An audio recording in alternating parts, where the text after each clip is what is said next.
This morning, Good Morning Pop Culture of world-class bullshitters crosses over with Midnight's Edge in the morning as Jeff joins us, and then we go over there.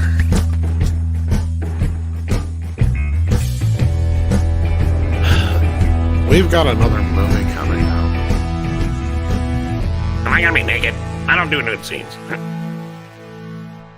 Welcome. It's Friday morning. That was Beavis and Butthead, in case for those who didn't know. I am Tom, and with me, as always, is the boss man, Andre. Greetings, everyone. Thanks for joining us this lovely Friday, whatever time it may be where you are. Well, it's just past 9 on the West Coast, and we also have with us Rob. How you doing? Face it, Tom, I'm not exactly a difficult get here. Come on. You tell me and I'll just show up. So what's going on, everybody? You just like me to draw you like one of my French girls. Yeah. I'm just thinking, I can't help but thinking of that old song by the Easy Beats. On Monday, I'll have Friday on my mind. And we're here, finally. Yeah, I hear you. And then you'll have it on your mind again and come Monday. And also with us, as we said in the intro, the one, the only Jeff of World Class Bullshitters. How you doing? Hello, everybody. Thanks for having me on, Tom, Andre, Rob. Always good to hear from you guys. And good morning to everybody. Yeah, it actually is morning on your in your neck of the woods. Yeah, finally. Yeah, you are actually someone that we coined the name of this show, Midnight's Edge in the morning. We actually had like LA in mind. So yeah, we are honored to finally have someone from LA to join us. It's so funny being called someone from LA. I'm like, look, I may live here. I'm still from Ohio mentally. So it's fun out here. But like I was telling you guys off air, with everything had been shut. I mean, I was out here for a few weeks and then everything got shut down and it still really hasn't opened up. So I'm acquainted with my apartment very well. And I know how to get to the Hollywood sign. And that's about it. Well, I do know. I think you said you had your little Beverly Hills Cop journey for your birthday, wasn't it? That is true. When my mom was out back in October, we went down Wilshire Boulevard, which is a huge street. We drove most of it. The sad part is, Tom, a lot of those locations aren't really on Wilshire Boulevard. Right. Because it's like in different cities, and certain things are where they tell you. Like we drove down the street that Axel follows Victor Maitland through. Right. That house is in a different city. So it's kind of weird how when you piece it together. But when I do the Back to the Future tour, I feel like you guys should come out and visit for that one because Justin Proper knows all the locations. What's sad is the original set is no more, because that was also the same set they shot Gremlins on. Yeah, wasn't there a fire? Yeah, it burnt down the back lot of Universal.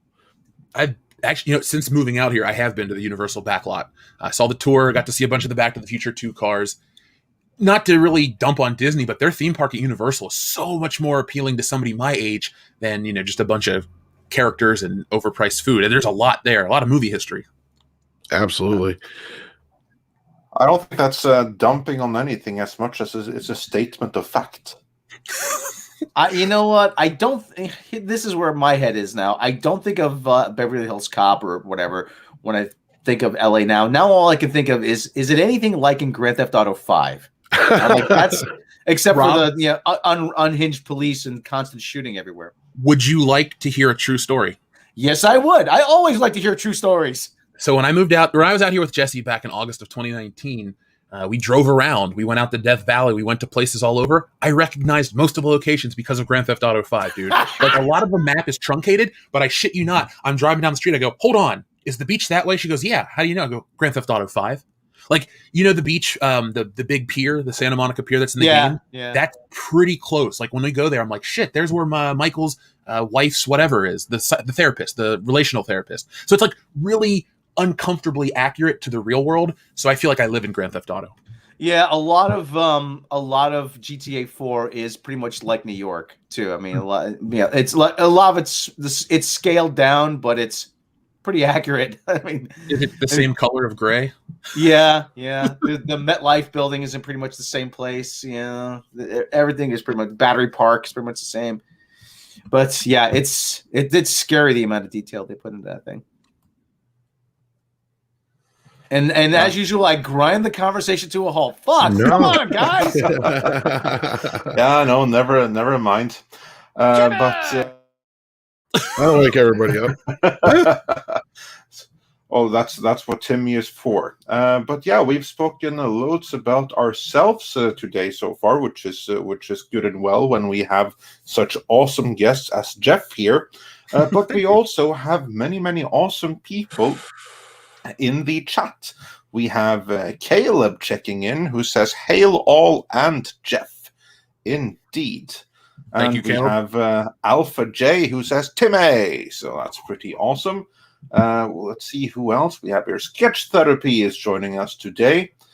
We have Silver Nova is here, and of course we have Natasha sharing links as per usual and doing wrenching duties, which we are so grateful for. We have Pete G is here. Aluvrian Imakara is here, and yeah, she has some comments on the local geography, and we have many more. Tonners to Tree is here, and so many others, and we are so grateful that you decided to make us part of your day. So thanks so much for that. And before we move on, we also have a couple of super chats that I wanted to start us off with, so that we start out relatively caught up. Some of these I already can't bring up on screen anymore, but Sontar goes science in the morning. Of course, I love that, for $5 Canadian. And he says, Apollo program, 156 billion adjusted. Project Artemis plus Gateway Station, 26 billion. Saturn V launch, 1 billion adjusted. Falcon Super Heavy launch, 100 million. That's the issue here. And yeah, going to space costs money, absolutely. But you know what? Part of the reason why I was about to say Tesla, Elon Musk, why he's able to do things so much cheaper is because the government were trailblazers before and did loads of the R&D back in the day. So that was an investment well worth it. And then Spider Unlimited says for $9.99, morning all, I guess it's time for Mr. Potato Head to remove his balls attachment and toss them aside. Or if he puts them on the missus, does that make it politically correct for the shells? Oh, yeah, gentlemen, I take it you heard about this. What was the thing again? What was that? No, like the whole Mr. Potato Head thing? Well, yeah. I guess they backed out of it. Well, I don't know if they're really going to change anything per se. Like, they just came out, like, the brand name now, I guess, is just supposed to be Potato Head, so that's what they're going to have on the box. But they're still going to have both versions. So I think that's the case, but yeah, they're just taking the Mr. off. Well, they came back with a retraction, essentially trying to, well, not even a retraction, clarification. And I like to blame a lot of people reporting on it. I know the press release went out. Believe me, I went to school for boilerplate statements and all this bullshit. But like the whole generalist, the phrasing in whatever they put out or whatever people are reporting on, I think is why people flipped out, because it's like, what are you doing? If you just had an article that says we're rebranding Potato Head, Mr. Potato Head to just be Potato Head to include Mr., Mrs., and then their family, no one would have said shit. But it became, embroiled in whatever we call identity politics today, and people were like, oh great, another one. Because you take these institutions and you change them up for no reason and you piss people off. No matter how basic it seems, people will be dedicated to these things that get changed. Yeah, indeed. So they really botched that one, didn't they? Well, especially when they have to go out and make like some kind of like embarrassing retraction, even though it may be more of a correction, but still they got embroiled with it, and now that's something that's going to taint Potato Head, whether it be Mr. or Mrs. going forward. So yeah, good going. Yeah, so they'd be bad potatoes, I guess, going forward. Ew, bad potato. Yeah, and we also had Mags saying for $5, thank you so much. Hail all, happy Fade In Friday. Oh yes, indeed, Fade In. And we're gonna get into that, and we're gonna have so much fun with that. But John Apocalypse says for £2 Biden be like America is back, Syria. So, yeah, that's something we're not going to cover beyond that. But indeed. And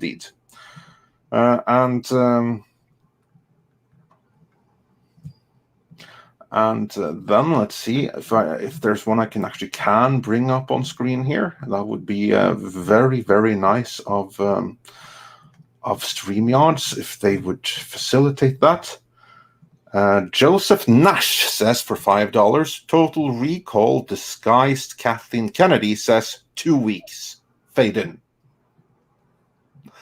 So yeah, we're going to have loads of fade-in jokes today, aren't we? Because we're going to be talking a bit about the Backlash, and we'll be talking about other news as well. So, but before we get into the Backlash against the whole Carano and Kennedy and everything that goes with that, Tom, we have some other news to discuss as well, don't we? Are you talking about the yesterday and earlier today? From yesterday. Well, there was a big announcement of all the Paramount Plus stuff. Is that what you're talking about? Yeah, for instance, we can start with that. Well, there was a huge list of all the shows that are coming back, being revived. We kind of reported on Midnight's Edge After Dark on most of it. And yeah, most of it is just like either completely revivals, stuff being transferred over from CBS All Access, and a bunch of new shows based on old movies. Everything from, what was it, Rob? We had like Flash Dance, Italian Job. There was a couple other ones in there. Yeah, Frasier's coming back. Yeah, Frasier's coming back. Frasier is coming. Okay, tell me about this. Okay, well, I'll just get the list up here. Hang on. Most of the original cast, except for John Mahoney. He's so passed away, this is a continuation of Frasier now 20 years on, right? Yes. Hello, Seattle. I'm listening. Well, this has my interest.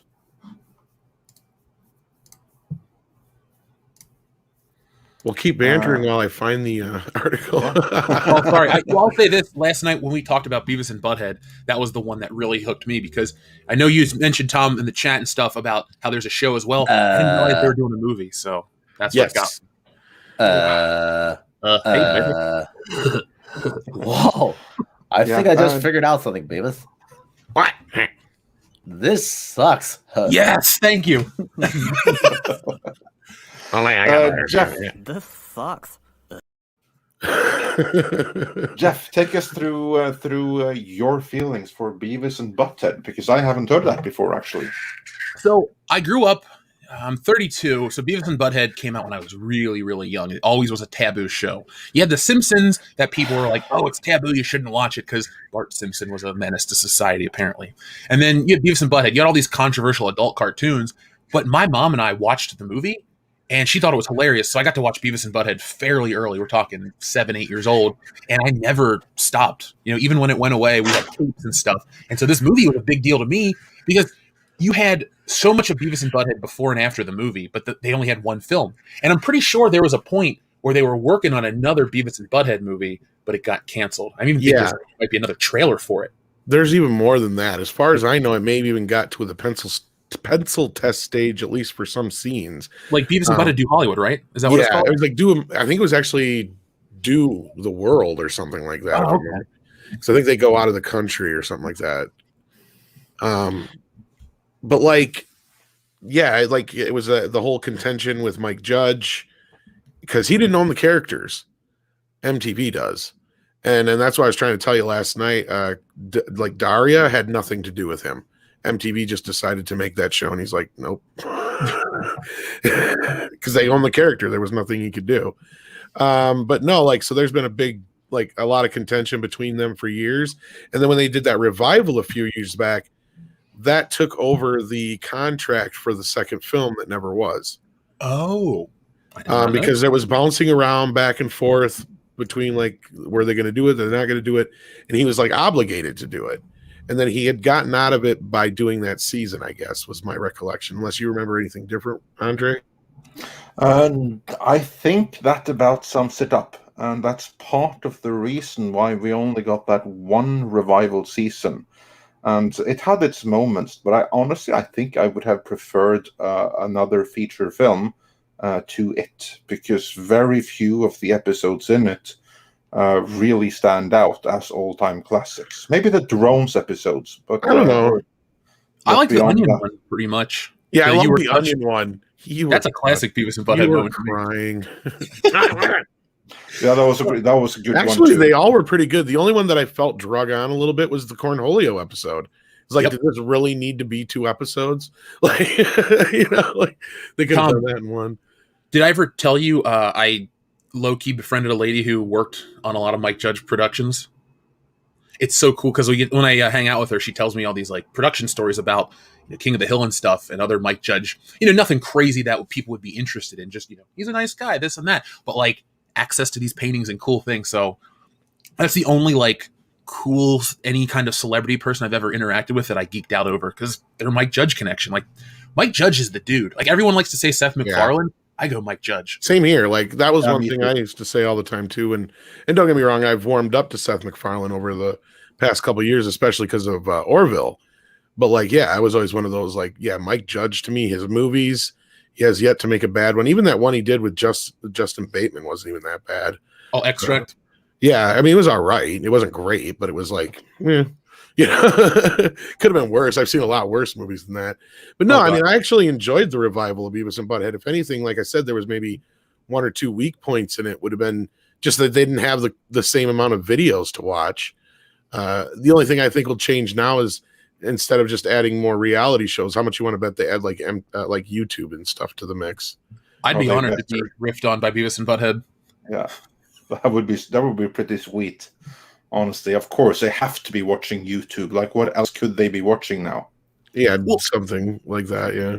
Well, the interesting part about Beavis and Butthead, Wayne's World, all of these really hallmark characters of the '90s they interact with TV. That's kind of the trope of the '90s characters, their interaction with television. I mean, even in the movie Airheads, they talk about how the characters only know so much because of their MTV-soaked brains. But what I'm getting at is we're now 30 years removed from all of this stuff, and the internet has changed the way we consume media, so it almost gives us a fresh story to tell with Beavis and Butthead, or even Bill and Ted, or Wayne and Garth, these holdouts of the late 80s, early 90s that are so focused on entertainment and what they consume and how they consume it and how the world's changed, and now it's a reflection of that. So Beavis and Butthead can be oddly deep if you really want to write it like that. I mean, it's always had poignant stuff, biting commentary, but now's the time where they could even take it to the next step but still be funny. Absolutely. And to me, what was extra interesting, not being from the US, the Mike Judge series, they were always like what shaped my impression of Texas. I love King of the Hill so much. Yeah, we got Steers. Well, I'll tell you what. No, like, you want to know something? Jeff? I actually did sell propane and propane accessories for a while. Propane accessories. Was it as fulfilling as the show makes it out to be? No, not at all. Not at all. Especially having to go outside in freezing cold weather, in the snow and rain, and load the truck. I'm struggling to put a big 4-inch hose onto the back of a propane truck, and you've met me. I'm a short guy, and I'm struggling and the hose is mounted just above my reach. Folks. Yeah, so. Yeah, not fun. If they ever make a Mario live action movie again, Rob should totally play Mario. I hope they don't, but we should just fund a short where Rob plays Mario. It's me, Mario. I would totally watch that, or absolutely help fund that. He loves Mario. He just needs to grow a mustache. That should be like the first Midnight's Edge production of Super Mario. Not Super Mario, incredibly average Mario. You thought it was over. It has only just begun. What happened to the Mushroom Kingdom? It's so dark, Luigi. Everything has to be dark and gritty now. What's the matter for you? Hey, turn on the light, huh? No, we can't. Zack Snyder is directing. What do you guys have a favorite Mario game? Probably Super Mario Brothers 3. That was the one I always because I remember staying up all night with my cousins for over 24 hours just to conquer it. Because guess what, kids, back then you couldn't save your games, so you had to start over if you had to end. And then God forbid if you left your system turned on and the TV off, and your mom turned the damn thing off when you were at school or something. Good God, Gertie.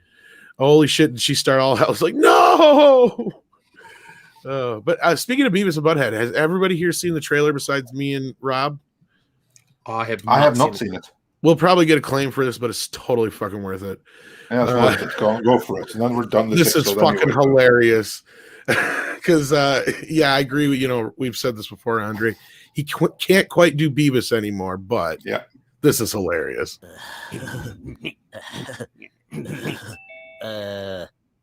Hello? So do we have everybody? Let's see, is Butthead here? Beavis, I'm right here. Oh, yeah. There you are. Well, we're making a movie. Yeah, and it's going to be on Paramount Plus. Yeah. Kick ass. You said Mount. They haven't changed. Thank God. The boys are back. This is actually a really, really strong sales pitch for Paramount. Yes, it is. Because like it really freaking is. It's like the only thing that I want to see on there. Yeah.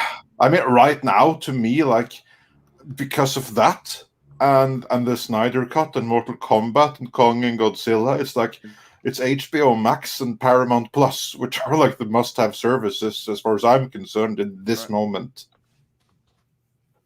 I know, Natasha, me too.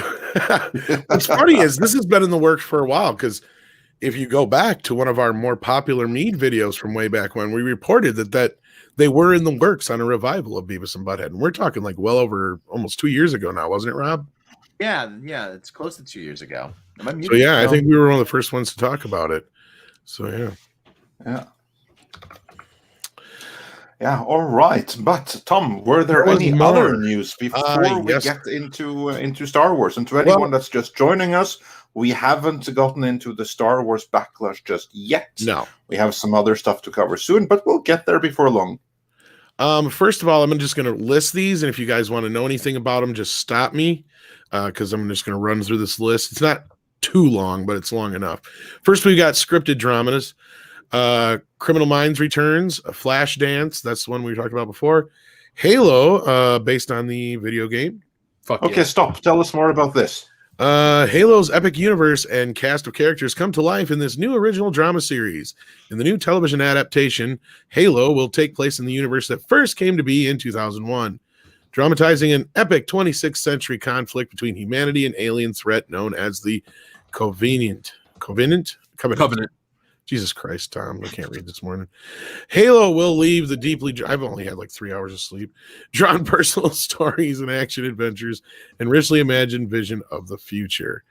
That's what it is. It's another new version. Don't think it's related to the Showtime show. I think I placed it. Is Peter Jackson involved in any way? Because I know that he spent like years trying to get a movie adaptation. That's what I know. Around like a decade ago. Did you hear who's playing Master Chief? Porn stash from Orange is the New Black, Pablo Schreiber. Oh, there you go. Really? That's awesome. Yeah, he's Master Chief. I didn't realize, because I Googled him yesterday. I was like, I know the actor. I know it's Porn Stash, but I wanted to just read about him. He's like 6'5", which is cool, because people say, what does that matter? Master Chief is like notoriously a large character, so I like that they're casting somebody that's going to tower over everyone in the armor and make it feel, because I'm a big Halo fan. We have Halo Friday tonight on Twitch. We're going to start number 2. And I buy these figures, and the Master Chief is always, a head taller and scaled than the people. So if that's what they're taking... If they're taking that and all these other things into consideration, I'm hoping really, as a 90s kid, to finally get good video game TV shows and movies, because, you can play the games, but maybe I want to watch the show too. I have to say, as everyone all knows, I only play games if they're on the Sega Mega Drive. So I have never, ever played Halo. But I'm a big fan of Porn Stash in Orange is the New Black. So just him being there, that's me sold. Andre, I got a quick question for you. Yeah, sure. Do you still play Sega? Oh, of course. Do you have one of the analog NT systems? I don't. I intend to get one. What I have is the genuine Sega Mega Drive hooked up to a 14-inch CRT TV. Oh, okay, old school then. Yeah. Perfect. Yeah, proper old school.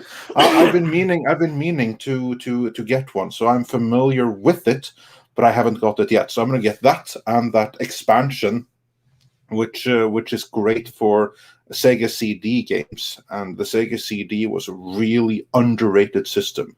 Like some of the all-time great games are on it. I remember that system. Never had one, but I remember it. Yeah. Like the definitive version of Earthworm Jim to this day is the Sega CD version, for instance. Mm-hmm. Andre, I have to introduce you to the wonderful world of emulation. So you can. But no, I don't believe Peter Jackson is involved, or they probably would have said something here. Yeah, probably. That probably ended a long time ago.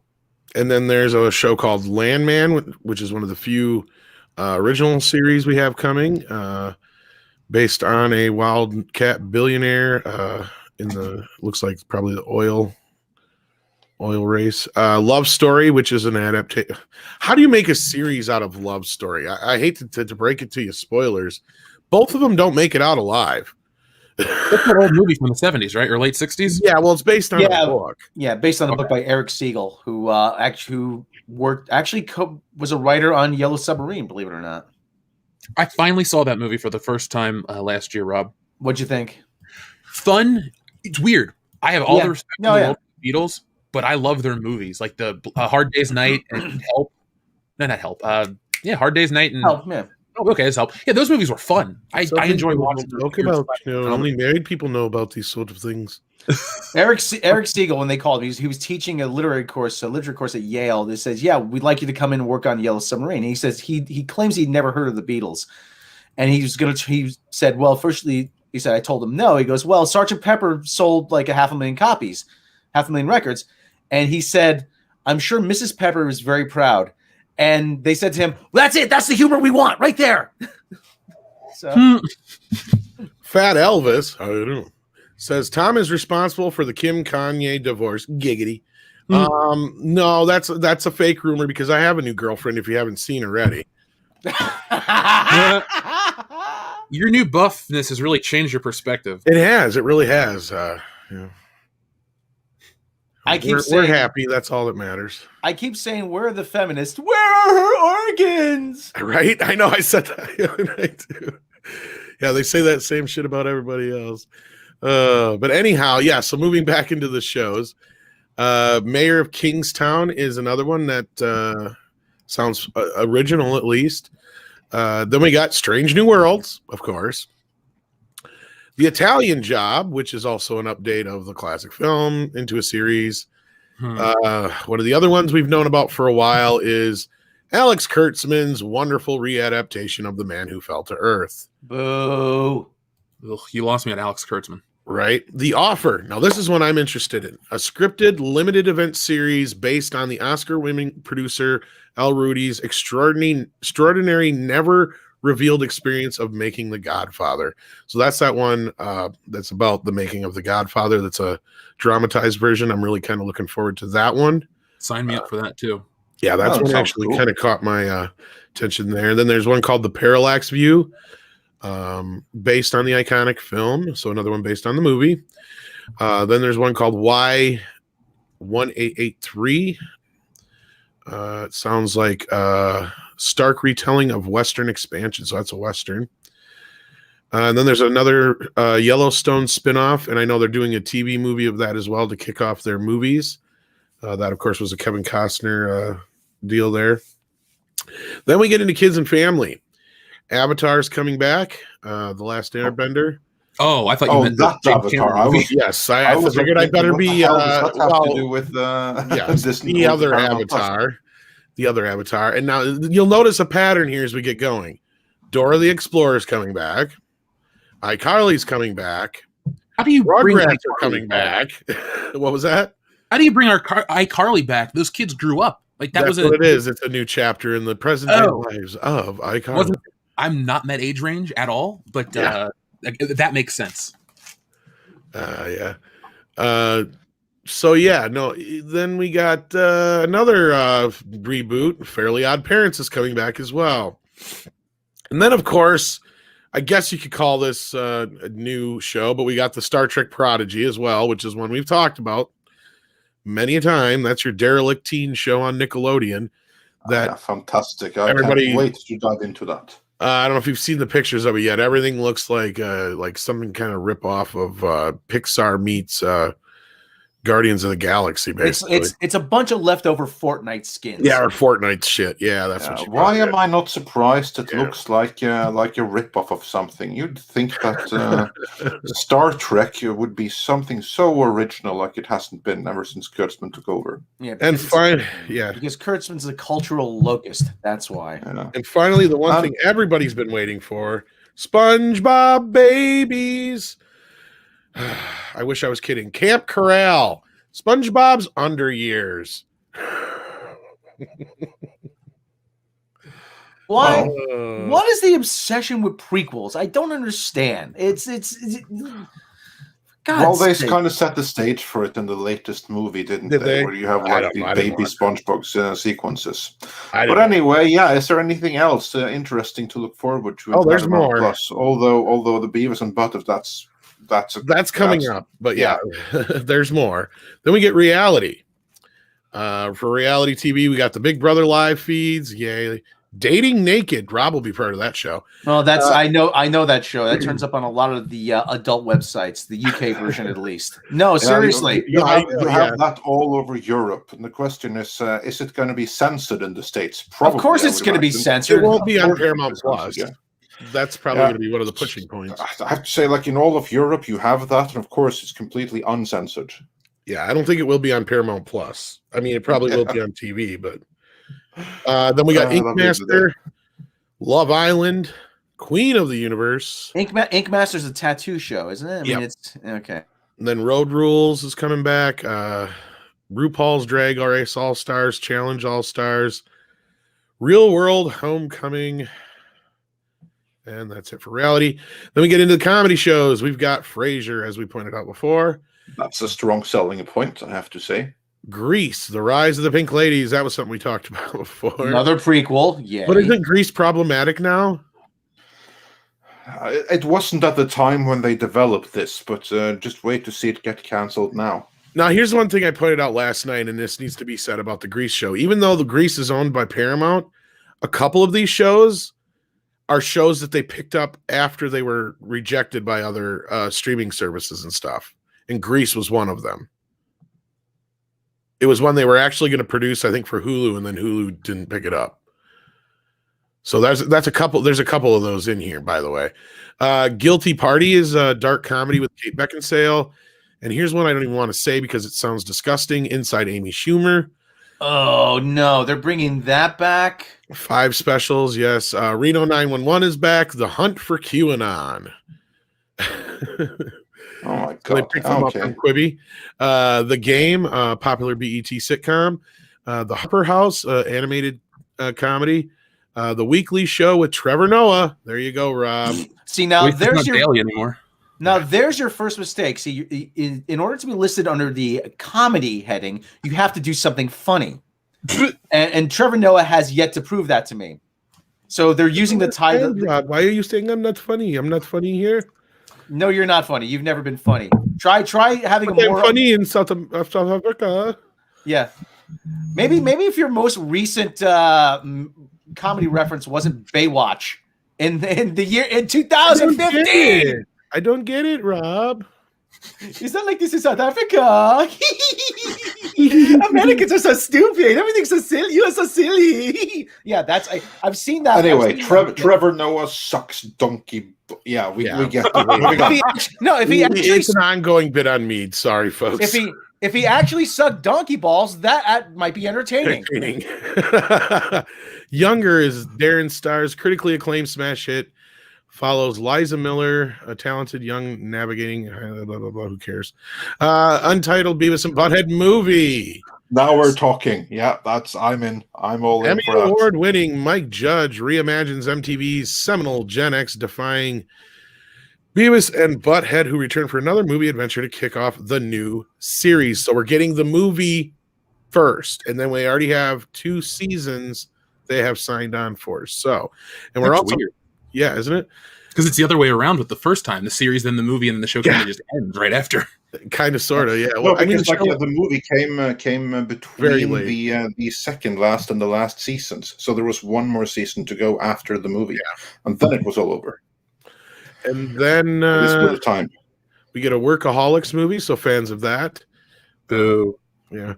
I And then never go got ahead, the Rob. appeal. I never got the appeal of Workaholics. Yeah, I tried. yeah, I didn't get into it either. Workaholics, and well, obviously that it's not made for you. And Broad City was another one. I'm like, well, this isn't funny. You're using the word comedy ironically in this case. Or just incorrectly. Incorrectly. And then we got some music programs. We've got Behind the Music coming back. We have From Cradle to Stage, a new 6-part unscripted television series. Then we got Unplugged coming back, and Yo MTV Raps coming back. And as long as they play the old stuff, I'll be fine. I don't know about nothing new. All new rap. Headbangers Ball coming back. What? Is Headbangers Ball? Yeah. It doesn't say it here, but you never know. Yeah, because there even any then I headbanging? care until it does them. Can I share my behind the music moment with Yeah, everybody? go for it. Now there was the VH1 behind the music with Badfinger years ago. For those who don't know, Badfinger was a band they signed to the Beatles label Apple. Had the only hit record, only gold record other than the Beatles. One of the few gold records other than the Beatles on Apple Records. But anyway, the band fell on hard times. One of the members had committed suicide, and the other one was fallen into depression. Now, my brother Dave, there's another brother Dave story, and his buddy Mike were backstage and waiting for Tom Evans, Badfinger member, to come out and autograph. And he was a belligerent drunk by then. And there was an argument. They got into an argument with him, and Dave and his buddy Mike were saying, "It's over, Tom. It's over. Go, yourself." And I fully expect, and a month later, wouldn't you know, Evans had done just that. And I'm watching Behind the Music, and I fully expected, after a confrontation with an angry fan in Connecticut, Evans fell into a depression. I'm like, you know what? And I'm like, I really hope at least one of you feels semi-bad about this. So I doubt that had much to do with it, but I hear you, Rob. Yeah. No, the best Behind the Music ever is Weird Al Yankovic. It's got to be. that was a good one. That was a good one. And next, tragedy finally struck. My next album didn't sell nearly as many as my last one. It only went triple platinum. I love that bit. I had to get the medium jacuzzi. Yeah. It's like one of the most uneventful but yet hilarious fucking behind the scenes ever. I love that. Weird Al Yankovic. Yeah. And then, of course, moving on past that, we've got the ones everybody wants, those awesome big hit shows from the one, the only CBS All Access, carrying over to Paramount Plus, including No Activity, Star Trek Disgracery, Star Trek Lower Expectations, Star Trek Not Picard. So there you go. Those are all coming back, and we know of at least 2 of them that are already filming, unfortunately.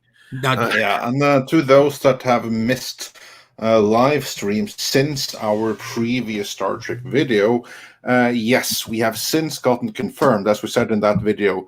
We at the time we didn't know if it was happening or not, but we wouldn't rule it out. We said that it all depended on the funding. The funding did come together, so I think I figured out happening. where the funding came from as well. And it's not from Netflix, so No. so that'll be interesting. No, it's more so they're pre-selling 52 anyway, it's long story short. Anytime there's basically probably Coming to America paid for it. Yeah. When they sold Coming to America to Amazon. That's how they're injecting money into Paramount Plus. They sold Lady J to Amazon too. Yep. See, they're selling a bunch of shit off. They're not keeping everything. And Star Trek is not going to be exclusive to Paramount Plus, just the new series. Well, something like Lady J is something you want to have a broader audience because that's supposed to connect to the Snake Eyes movie, which, stars Henry Goldman. He's a big crybaby, but well, this is what's weird about the Paramount situation, because we're going to get into this a little bit more here. And I don't even know if Andre knows this really, or at least thought about this. They're selling off a lot of these shows and movies and stuff to do this, and then Paramount Plus itself is only going to be $4.99 a month. Oh, and then you can get, it's going to be just like CBS All Access. They can do, there's going to be a $9.99 package as well. Yeah, that's going to be the one without commercials, then presumably. Yes, but see, now they're selling off all these big properties like Coming to America and the Lady J series and all that kind of stuff. They went and picked up. Guess what? They went and picked up the MGM library. Andre, is what they did. Well, the other thing too is the guy developing the Lady J series, Eric Olson, has a development deal with Amazon, so he's contractually obligated to do stuff. So they're selling off their best pieces and buying up the leftovers from MGM. Tom, what about MGM's library? Weren't they broken up a long time ago? Like, didn't they have to sell off a lot of their library, like 80s or 90s, and they were left with what, Wizard of Oz and Bond, essentially, or something like that? No, they don't even have Wizard of Oz anymore. Is that Warner Brothers now? Yeah, Ted Turner bought everything up, I believe, from like 1970 back. And then everything else got soaked up by Warner eventually anyway. So like all that stuff's over at Warner, right? So they own the distribution on all the Bond movies. Otherwise, the only movies they have is like anything after like 1970. And they don't even own the rights to a lot of this stuff anymore. My cousin was doing this kind of stuff that we do back in the early digital age, but he had a magazine that he had worked for and stuff. And I just remember hearing about these stories and talking about rights issues in MGM, and I'm thinking, are they even going to be around anymore? Don't they are their names just on a few things, right? Just Bond and United Artists, they're still barely around, right? Well, that is United Artists. Like it all got soaked up into MGM. Same thing with Orion. But yeah, so the part of this though came with the streaming rights to Bond 25 or No Time to Die, which will be on Paramount Plus 45 days after it hits theaters. Wait, seriously? Yep. Jesse, we may not go see the new James Bond movie right away. Oh. Honestly, I this is the one I might take a stance for. And people go, no, you won't. I skipped a Spider-Man movie in theaters. I don't really want to support Daniel Craig's James Bond, almost to the point where I'd be willing to watch the series die if it meant no more of his stuff. So, well, my stance on it is that, much like you, is like much like Robert Meyer Burnett has said, he hasn't really been James Bond. He's been this. He's Bruce Wayne's. He's Christopher Nolan's version of James Bond, or it's the Dark Knight. It's this a big personal thing, whatever, you know. I mean, I don't get it. Why don't you? Well, it's the whole deconstruction thing. That's what it is. We have to deconstruct Bond. I'm like, why? Why do you have to deconstruct Bond? Yeah, I mean, this will give them a bit of an injection into their catalog, but the Paramount catalog isn't the problem. Like, they've got plenty of classic things. I mean, we even talked about Beverly Hills Cop to kick off the show, for fuck's sake. But we also got to select upcoming films from Paramount Pictures that will be debuting on Paramount Plus immediately following the release of the films in a 30 to 45 day window. That includes the whole No Time to Die business. Quiet Place Part 2, Paw Patrol movie, Mission Impossible 7. What? Yep. Other key titles arriving to Paramount Plus in 2022, following their theatrical runs, and in some cases after their pay TV debuts on Epics, include Snake Eyes, Clifford the Big Red Dog, Top Gun 2, Sonic the Hedgehog 2, Transformers 7, Dungeons & Dragons, Scream, and more. There's more. I forgot they're making more Scream movies. Yep, they picked up the rights to Scream 5. Tom, I gotta say, is somebody, we've all of us together and separately and stuff, we've all talked about the streaming wars. It is becoming, I'm getting to the point where it's like, this is all exciting and I want to sign up. But you know what the first thought I had is, after you read me all that stuff and after I had made the decision that I do want to buy this, my brain went, what can I cut out? Because I thought, maybe I should get rid of Netflix. I barely watch it. I'm finding myself keeping streaming services for one or two shows. Like, if Netflix dumped the Power Rangers in the Twilight Zone, I would dump Netflix. Same thing with Hulu. If they dumped King of the Hill and It's Always Sunny in Philadelphia, I could dump that easily because I really just keep those streaming services for those shows. But this one seems kind of attractive. Like, I'm not fanboying out. It's really good stuff. Well, Paramount does have a great catalog. That's one thing. And that's the big side of HBO Max that I enjoy. And I've brought up to people too, is like, if I had the time, if I wasn't working 24/7, I'd be lost in the Turner Classic Movies section of HBO Max, like all day long. Because there's that's how I'm with the animations, dude. Like, right. I don't get any kind of money, folks, from Warner Brothers at all, but HBO Max is cool. We watch it a lot. There's a lot of great animation on there too. Yes. And all the Adult Swim stuff is on there, like the weird shit that like Too Many Cooks is on there. And if you're, I'm sorry, go ahead. Sorry. no, just say like if you know what that is, that's bizarre that's on HBO Max. Like they have a really deep catalog. Is Final Space on HBO Max? I don't know. It's an Adult Swim title. I mean, I thought it was TBS that had it, but it's TBS. You know, but that's still in the same. I'd have to look. It should be. It's in the same. It's in the same sphere. Yeah. There's more coming though. There are the recent titles such as Dora the Explorer, The Lost City of Gold, Sonic the Hedgehog, Bumblebee, and Rocket Man will all be coming to Paramount Plus. They will also be joined by SpongeBob, Sponge on the Run, and that will launch on Paramount Plus along with Beavis and Butthead, as mentioned before. Additionally, Paramount Pictures announced an agreement with Epix. That was one of the deals I was telling you about where they got some injection of some money. And that will include films from James Bond and the Hunger Games franchise to things like The Addams Family and the Avengers, among many others in that deal. I'm assuming they mean the Avengers, the other Avengers, not the... Oh, you mean like Emma Peel and John Steed? Yeah.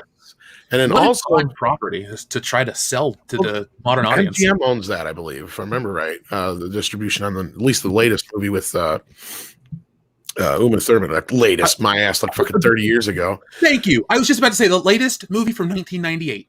Yeah, I know. I'm old, Jeff. I'm old. Dude, I saw it on tape when it first came out. I hated that movie.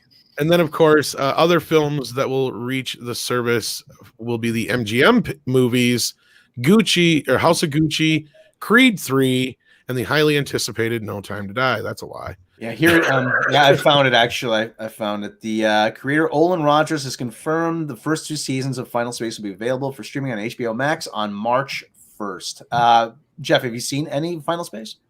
I'm looking it up right now. I'm going to check it out because we have Apple TV Plus, so it's free on there. Season 1 is so good. I mean, it has a genuine hero story. The character Gary's the main character is a little annoying, but that's the character. He's annoying. You know why we're going to watch this show here in this apartment?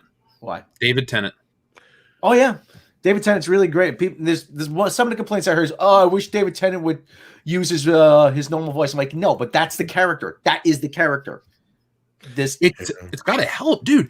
How have I never heard of this show? Andy Richter, Keith David, Conan O'Brien, Claudia Black, Ron Funches, Jane Lynch, Ron Perlman, huge John DiMaggio. Those are all huge names, voice acting or otherwise. David Keith. There's more, actually, guys. There's a couple more things. There's a couple of original productions coming, like The Kissing Booth and The In-Between. But this ties back to what we reported, I believe, last week, Andre. New versions of Paranormal Activity and, get this, fucking Pet Cemetery again already. They just remade it. They're doing it again. It wasn't that great to begin with. Let's be honest here. I turned it off. The original film did probably the best version you're going to get of that book. Because let's be real. Yeah. It's not Stephen King's best fucking book. The concept that's what I mean. is good, but the story is really... it's kind of a dragger. Yeah, that's pretty disappointing right there. My favorite memory of Pet Sematary is seeing the Ramones play it live. That's my favorite memory. That is a good song, though. Right. So that's actually one song from Rammstein, which is really only so good. Their cover of Pet Sematary. It's so bad they only ever did it live. I don't think I've ever heard them remake of that song. So, all right, that is the Paramount discussion topics, all the stuff coming out. Blah. Outside of Beavis and Butthead and a few of the announcements, I don't know. It might be something I bounce around with. I don't know if I'll stick with it the whole time.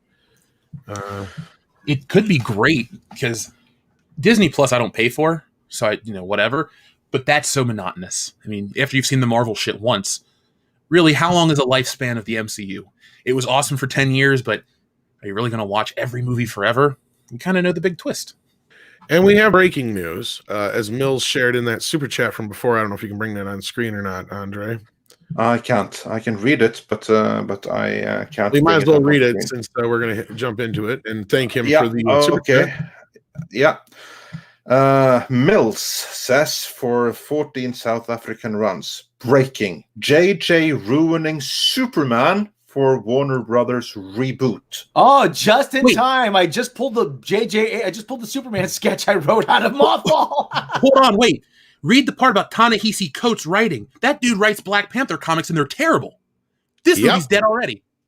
Well, we already knew there was going to be DOA. Yeah. So I don't know what this means for Henry Cavill's Superman, but I'll send the link to Rob. Let's read the story because I have it right here. So let's do that. Oh yeah, you have it too. Perfect. Rob, do you want to read it or shall I? Let's have Rob do it. Hold on, because hold on, let me pull it up here. Andre has the sexier voice, but we'll be here for an hour. I wrote a when I was doing improv. I wrote a sketch about Superman being British. Never mind, Andre. Read it. No, I'm just kidding. But I'm like, I'm just pulling this. I'm just pulling the sketch back out just in time for this news to drop. Deadline is confirmed. Author Ta-Nehisi Coates is writing a Superman reboot feature for Warner Brothers and DC, which J.J. Abrams is producing under his Bad Reboot label. Hannah Minghella will serve as producer. No plot and no attachments, despite the fact that we've heard how Henry Cavill is eager to get back into the Cape. Coates is attached to a Ryan Coogler-directed drama feature entitled Wrong Answer about a math teacher in Atlanta. You know what this is? Black Superman. Yep. Michael B. Jordan's getting his wish. Oh, fuck. Well, you know what? That's it. If they're going to go with this movie is not going to be... Be prepared, folks, to be told what a terrible person you are for the next 5 fucking years as they try to make Black Superman trend. It's not going to work. We tried to warn people this shit was going to get worse, and I'll let you continue here, Rob, in just a second. But this is on the heels of the goodwill that they just happened to pull off out of their ass with that Superman and Lois series. Because I tried reading that script almost a year ago.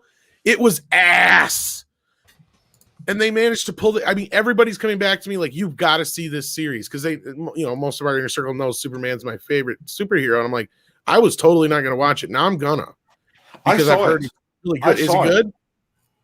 It was really freaking good. Well, Gary's been saying for a while that... seriously, it's the best Superman I've seen on screen since... I think you're going to love it. Like, it feels like the continuation to the Christopher Reeve and Donner Superman that Superman Returns wasn't. This feels like the continuation to that. I didn't think it Brandon Routh to do it. I mean, Gary's been saying for a while now they don't want Henry Cavill to come back as Superman because they want to cast a black actor. And so here you go. If this isn't evidence leaning towards that, I don't know what is.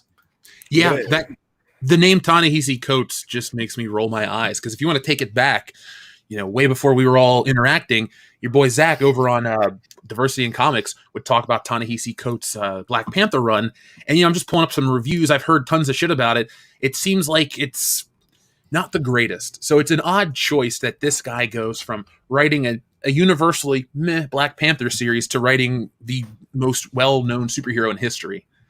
If this is one of those things where they're going to try to subvert our expectations and flip shit on its ear and try to teach us a lesson through Superman, look, if that's going to just change all of DC, unless they're going to open this Elseworld shit, you are going to really ruin the brand, because I don't know how close you guys are following the comics and the branding of Superman, but Superman has this new resurgence outside of that show.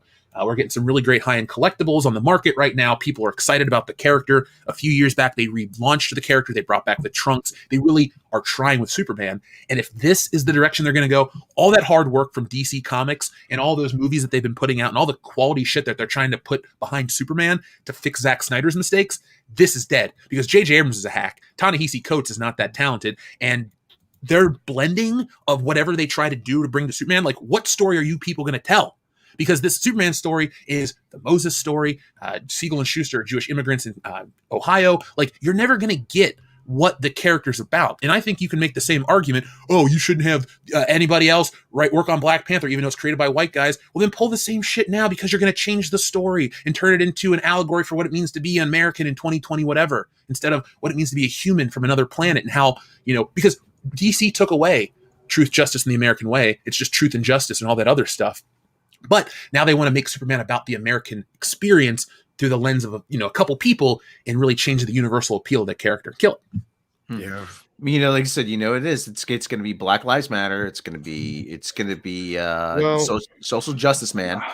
On that note, Rob, I was going to say, you all recall that Bad Robot, they were strongly so in support of that movement, and that apparently is one of the big reasons why John Constantine, the son of Liverpool, the most British of British superheroes, next to Captain Britain. He's also been recast in J.J. Abrams' upcoming Constantine series into either a black or Southeast Asian character. So this is par for that course, isn't it? Get ready for the 25% different Superman, everybody. I think I'm going to go home and vomit. Wait, I am home. More like 75% different. I don't know. No, anyway, continue reading real quick, Rob, unless there's nothing really that interesting. As national correspondent for the Atlantic Coates, Coates is attached to direct Ryan Coot, directed drama, blah, blah, blah.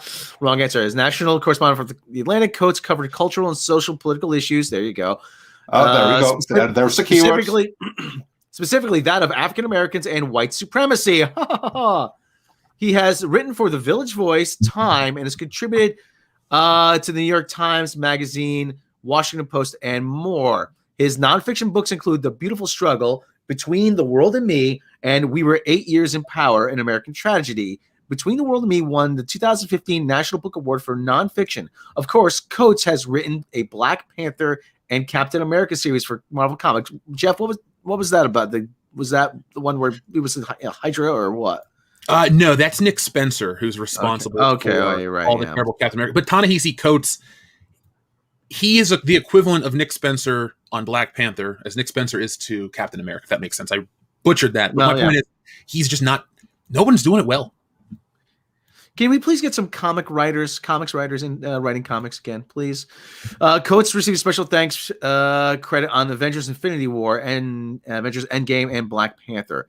Abrams has a big $500 million deal over at Warner Brother Media, which he closed in September 2019. As we first told you, January 2020, Bad Robot, Warner Brothers developing Justice League Dark Universe film for TV. Justice League Dark or JLD team first appeared in September. Okay, yada yada yada. Nobody cares. This would be the one with the black or Southeast Asian John Constantine.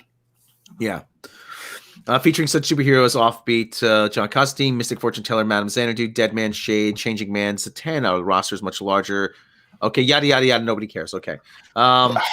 In other words, what they just said here, they said it in the beginning that Henry Cavill is eager to get back into the Cape, but in light of everything else we are hearing here, especially with what we have heard from before from our good friend Mikey Sutton, which was that J.J. Abrams wanted to go a different direction, and he didn't really want to use Henry Cavill again. I think with this, it looks like we're not getting Henry Cavill back as Superman.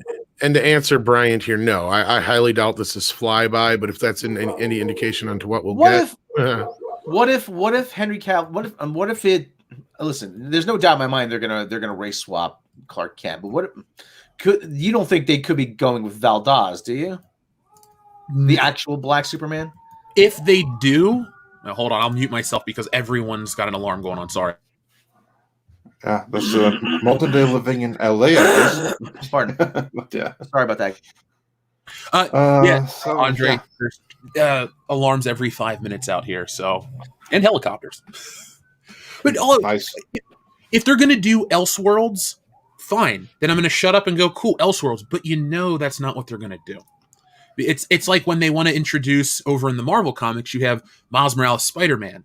And ever since that character has been introduced, Peter Parker's had one foot in the grave. And what I mean by that is Disney and Marvel and whoever else has the reins on the character is so desperate to wipe out Peter Parker and replace him with Miles Morales for no reason. The character is so similar that it's pointless.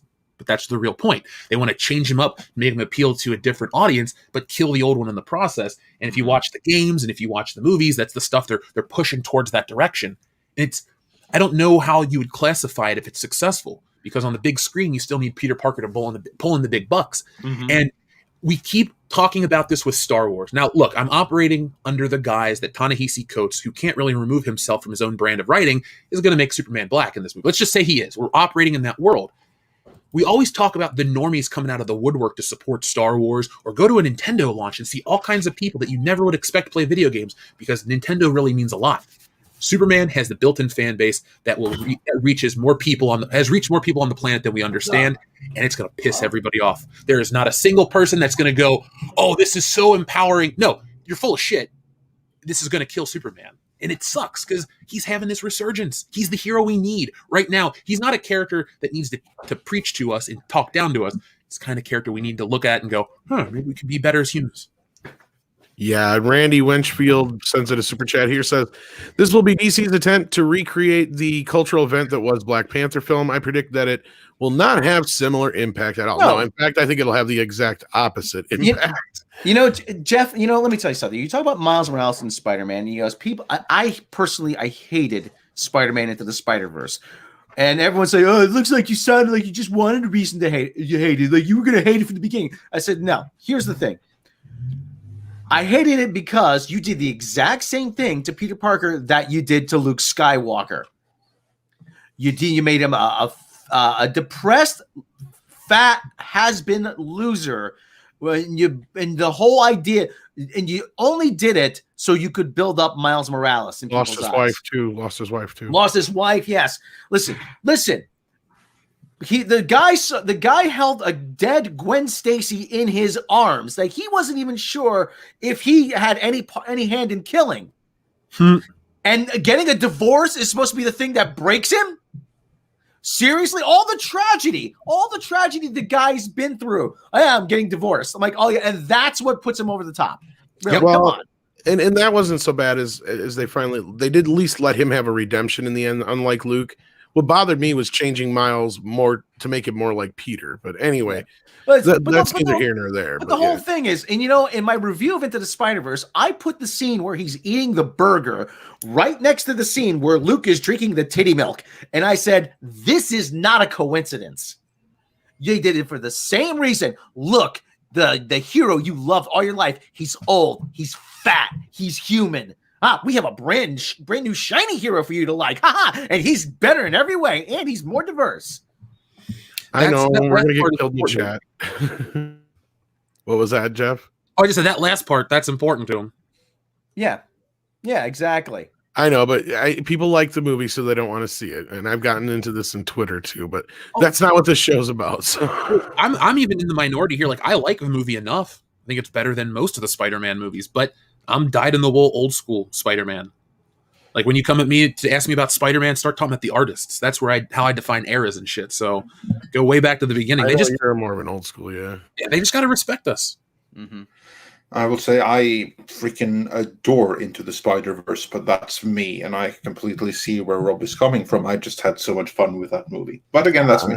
It's and then don't even get me into like if you look at it still images, yes, but in motion it made me sick. Yeah, it's nauseating to watch. It's actually painful to watch. I'm starting to get a headache.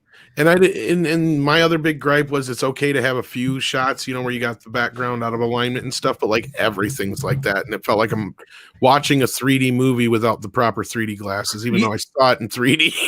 You know what actually took me out of the movie was that Gwen Stacy showed up in Miles Morales' high school class. Okay, do you know how big how many students there are in just Queens alone? There's like 200,000 high school students in Queens on any given day. Aunt May has a fucking bat cave under her house in the middle of Queens, and you're worried about fucking her finding him.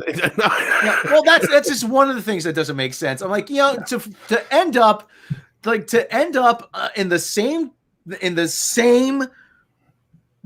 class on the same day in the same high school as Miles Morales you'd have a better chance of being hit by lightning. Seriously. Yeah, but that's what suspension of disbelief is all about. And on that note, gentlemen, we made a promise in the thumbnail to get to Kathleen Kennedy and Star Wars over the course of today. And we here. do have to grab some super chats before we do that. Yes, so I'm gonna grab some more super chats because we are a bit behind right now, and we want to address all of those, every last one. And then we are going to get into Star Wars and Kathleen Kennedy.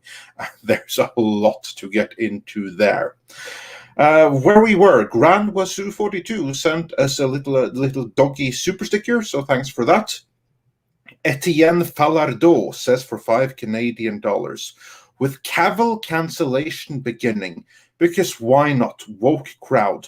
What movie would you cast him and Carano in under Daily Wire?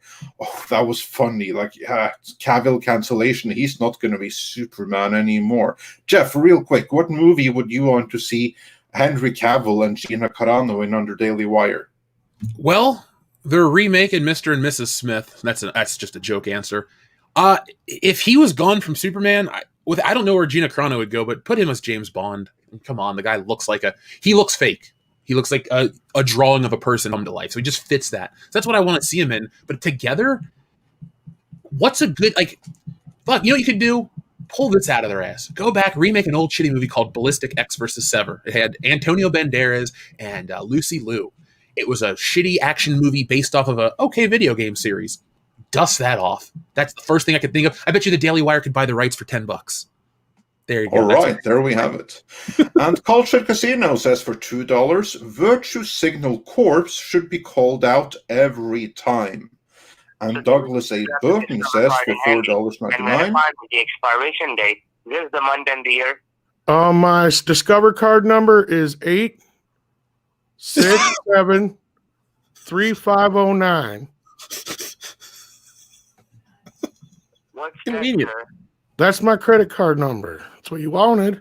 Your credit card start with 8675309.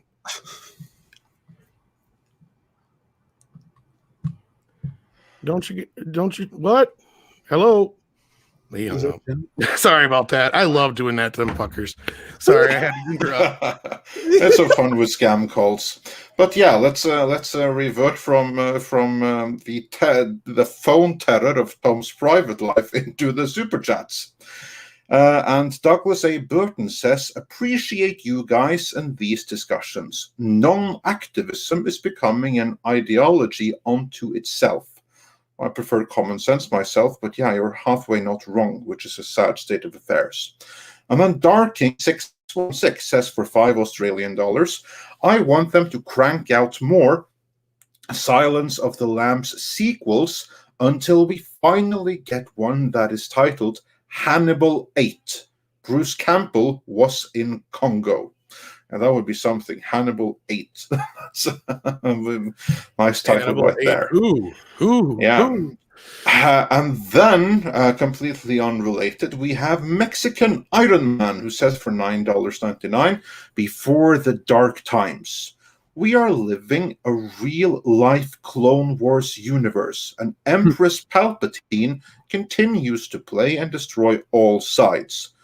P.S. Long live the great Jeff, and hail my Midnight's Edge brothers. Well, thank you, Mexican Iron Man. Long time no hear from you, man. It's good to hear you. I just keep...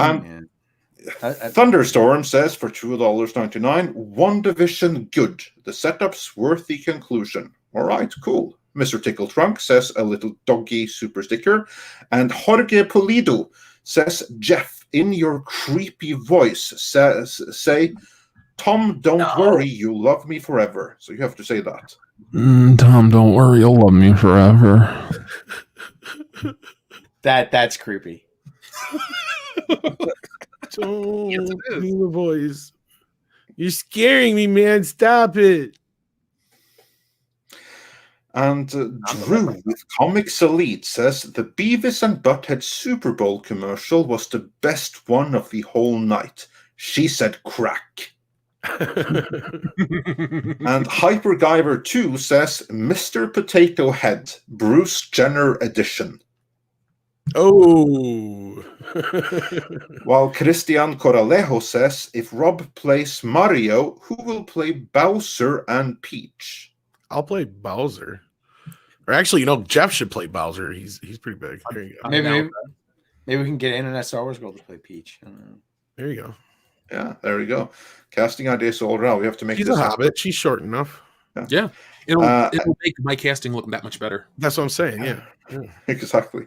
Adrian Nazaruk sends a super sticker of like a little green peach or something. So thanks for that. Lord Trinan says, I want to get excited about some of these new movies and series, but Hollywood has burnt out my trust so much, I just can't bring myself to feel hype. Yeah, can't blame you. And then Jack Bauer also said from Deadline, Abrams working on Superman reboot. So Jack Bauer was actually the first one to send us this. I missed that before Mills. So Bauer, kudos to you. You were the first to spot it. Silver Nova says, I've said this before, but if Disney keeps digging a deeper hole for themselves, they will actually get to China. Well, they're halfway there already. Maybe they're building a tunnel. Yeah. Yeah. Battlehymn63 says, have you seen Star Trek Overwatch? Prodigy? Yeah, we are quite aware of it, and we are dreading having to get into it. And Master Clockwork says, Andre, stop making me want to go play Altered Beast. I actually have Altered Beast right here on my shelf. And, yeah. And Christian Coralejo also says, seems like the only studio that respects its franchise is Legendary. The director for Godzilla vs. Kong in an interview even said he's seen all the Godzilla movies. Yeah, that's a commitment. Thunderstorm says, the tale of Darth Kathleen. Darth Kathleen set out to destroy everything. In doing so, she destroyed herself. Yeah, we will get into that presently. Yeah. One thing I want to say about Godzilla and Kong, they're actually taking bets on who's going to win. Unbelievable what you can do. Just make sure when they fight, you play for Kong's theme music. Dun, dun, dun, dun, dun, dun. That's Donkey Kong. That's the same thing? No. Damn. But we do need a Donkey Kong movie. How have we not had a Donkey Kong movie yet? And that leads you into the Mario Brothers movie. Universal will sue. You heard that story, how they tried to sue over the video game, right? Yeah. Jeff, you ever hear the story? A bunch of Caltech students built a real-life Donkey Kong course, like in a parking garage or something? I have not heard that. I've seen that. Yeah, I've seen that. But shut them down, though.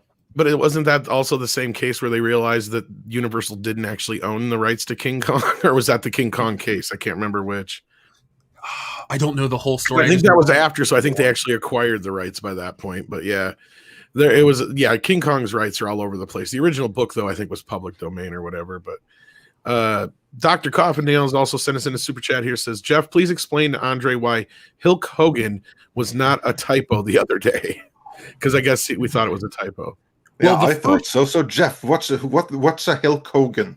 So the first Hulk Hogan was from someone else, and it was a typo, but we've been running with it. So Hulk Hogan is now the favorite wrestler of world-class bullshitters. Hulk Hogan is a 5,000-time world champion. So, impressive! I have to check him out. Awesome, very cool. He's a real American. Is he also being portrayed by real Australian Hemsworth in his biopic? He is, and no, he's being played by his brother. No, I'm just kidding. Oh, dude, that'll be the best match that never happened. Hulk Hogan versus Hulk Hogan, WrestleMania 90. I'll take you down, brother. Ooh, yeah, wait, that's Macho Man. Face off in the ring. Did you speak it real quick on Face Off? Somebody released a shirt, Kong versus Godzilla, but it was a Nintendo parody, King Kong versus Bowser, and it's drawn like an old Japanese watercolor painting. It's a cool shirt. I picked one up. I'll show it to you, Tom. Awesome. Oh shit, that's funny. So anyway, back to super chats for Andre. Yeah, we have a few more to get through here. So I'm gonna plow through them. Organic Vista says for $19.99. Thank you so much. That really helps keep our lights on, so we really appreciate that. And he says, my last figure purchased was Jar Jar Black series. It's awesome. Committed to no more money to Disney, or has to now since then. Kind of funny and fitting ending on Lucas' last controversy. Kennedy sucks. Yeah, there's an irony to that. Yeah. Mr. Tickletrunk says, at this rate, nothing will be left unsullied by 2023. Diego Flores says, Prodigy is a ripoff of another Nickelodeon show from the 90s, Space Cases. Yeah, I would not be surprised. And Stephanie Janisek's Smuggler's Cantina says, Amy Schumer, moo, imitating a cow, I guess. And ST Red Wolf says, if MTV doesn't bring back playing music videos, then it's not worth it. I guess he's referring to Beavis and Butthead. But yeah, you can have loads of fun with YouTube. I mean, there's even music videos on YouTube. Dude, you could have Cardi B be parodied on Beavis and Butthead. That'd be great. Yeah, that would be something, yeah. I would say some of the better stuff on the newer stuff was when they're like doing the addiction series and the 16 and pregnant and whatnot, and the Jersey Shore and stuff like that. Yeah. Like one of Rob's favorite jokes was off that, where he goes, if you want to tell it, Rob. If it's because they, Snooki, whoever, they're tracing back every guy they've been with. If you follow this back far enough, you can see the start of herpes. Now that is actually some deep thought for Beavis and Butthead. Yeah, but Mike Judge is a brilliant freaking guy, and his writers' room are consistently great ones as well. How many adults? Oh, go ahead, Robert. No. The first bit I saw of Beavis and Butthead was on Liquid Television, and they were at the tractor pull, and and they ran over the porta potties, and Butthead goes, and a big cloud appears. Whoa, it's Sterculius, the Roman god of feces. And like, and there actually is a Roman god of feces, Sterculius. Of course, he would know. Yeah, and of course, Butthead would know that. Yeah. And moving on with the super chat, then the People's Poet sends us 50 Swedish krona. Tusen tack, söta bror. And he says, just gonna throw this your way as a late thank you for the great Conan videos you've made. Love the chat with Fredrik Malmberg. Keep it up. Oh, thank you. I'm glad you enjoyed them. And for those that haven't seen it, I think that's the definitive Conan interview out there. So check that out here. And Matt G sent us a cake super sticker. And then Pilgrim Media says, Disney will lose. Will they learn? Yeah, that is indeed the question. And then Mills says, Marvel says 2 more WandaVision episodes. Episodes or seasons? Have they split it even more? Is this 2 episodes left? I thought it was just one left, but it was 9 episodes. Yeah. No, and they said Kevin Feige said the other day it doesn't have a second season yet because it leads. Yeah, that seems ridiculous to have like more seasons of it. It leads into Doctor Strange. So exactly. I haven't watched the last 3 episodes or whatever. So I sent you that clip though Andre. Okay, what were you gonna say, Jeff? Before I get into this? Oh no! When you said you hadn't watched the last 3 episodes, all I said was you hadn't. That's all. No, I canceled my Disney Plus and I hadn't looked back. Well, dude, you ain't missing out. No, it doesn't sound like it. Because then, like everybody's been talking about, this Agatha song is #1 on iTunes, and everybody's talking about it and referencing it and everything. And I finally heard it for the first time at 5:00 this morning. You know what I said to Andre? You like the Munsters better? No, what did I say, Andre? No, you said, so this is the wretched thing that everyone's been talking about or something like that. Yeah, my pretty much exact words. The wretched thing. Like, it was like, I'm like, God, this thing is wretched. I'm like, that was the best word for it. Do me a favor. Popular? Tom, I'm sending you a picture. Pull this, if you wouldn't mind, show this real quick. They're milking Agatha all along really quickly, and it's really embarrassing. This is just a screenshot of it, so it's not like the greatest thing. Hang on, I'll share this here. Yeah, to everyone wondering, the reason that he saw it at 5:00 this morning is because I had sent it to him, because we're milking that in our next video too. It was Agatha all along. I'm not in on the meme. Like, I watched the episode and I got it and I know what it's that. American Graffiti. It's the shittiest Fast and Furious movie. That's Andre. You want to know what LA is like? It's like a Fast and Furious movie over. Jeff Hicks stars Awesome. Yeah. Man drive car fast. Mm-hmm. Yeah. Rob, did you get to see the Norwegian Man Drives Car Fast movie yet? No, I didn't. I'm looking forward to it. I've got. I think I found a Region 2 DVD on Amazon, but I don't have a Region. I hooked you up with. I'll hook you up with it. Okay, cool. Yeah. I don't have a region-free DVD player. That's the problem. I'll hook you up with it. Don't worry about it. Speaking of bits, Dan Okay. Sakurau says, "Thank you for the excellent commentary and the blew up in their face Daffy Duck running gag, which always makes me smile." Yeah, Andre likes to use that one quite a bit. Yeah, we haven't used that for a while. Not in a while. Thanks for reminding me. I'll make sure to write that in to the to the video. But yeah, Just a quick aside though, Andre, is the car culture a really big thing in Norway? I mean, muscle cars and like performance cars, is that a huge thing in Norway, or by a certain subset of the population, yes. On your among your average lot, no, but among a subset, it's a big thing, especially the ones who are obsessed with American 50s culture, the ones that go around looking like what's his face? Like the Fonz. People that and we actually have a subset of people that do look like that to this day because they're obsessed with like that whole thing. We call them rånere. And to them it's everything. so yeah, this is what Jeff shared with us here. This looks like there's a bunch of we all knew it was her all along. I don't get why that's such a joke. Yeah. I looked at this and I rolled my eyes a little bit because this is what they're gravitating towards. This is what they have. You know, you got to merchandise every property. I understand that. But WandaVision doesn't have a lot of action. It doesn't really have new characters for action figures or high-end collectibles. No one's going to buy a Catherine Hahn doll, but they'll wear this stupid shirt because of this catchy song for a minute long. Yeah, this is like buying a jersey from your favorite football team, but you're buying a member of the practice squad. Why is this popular though? I listened to the song. It's the Munster song is actually fucking it's an earworm. Like that lick. I listened to this morning. I'm like, I wanted to shut the fuck up. Unlistenable. I didn't like it. I don't know what the fuck. Maybe it's just me. No, it's not. And before anyone likes to throw the old man yells at cloud joke at Tom, like seriously, Marvel is somebody who has grown with this. I was in college when Iron Man came out, and I've been, along with this.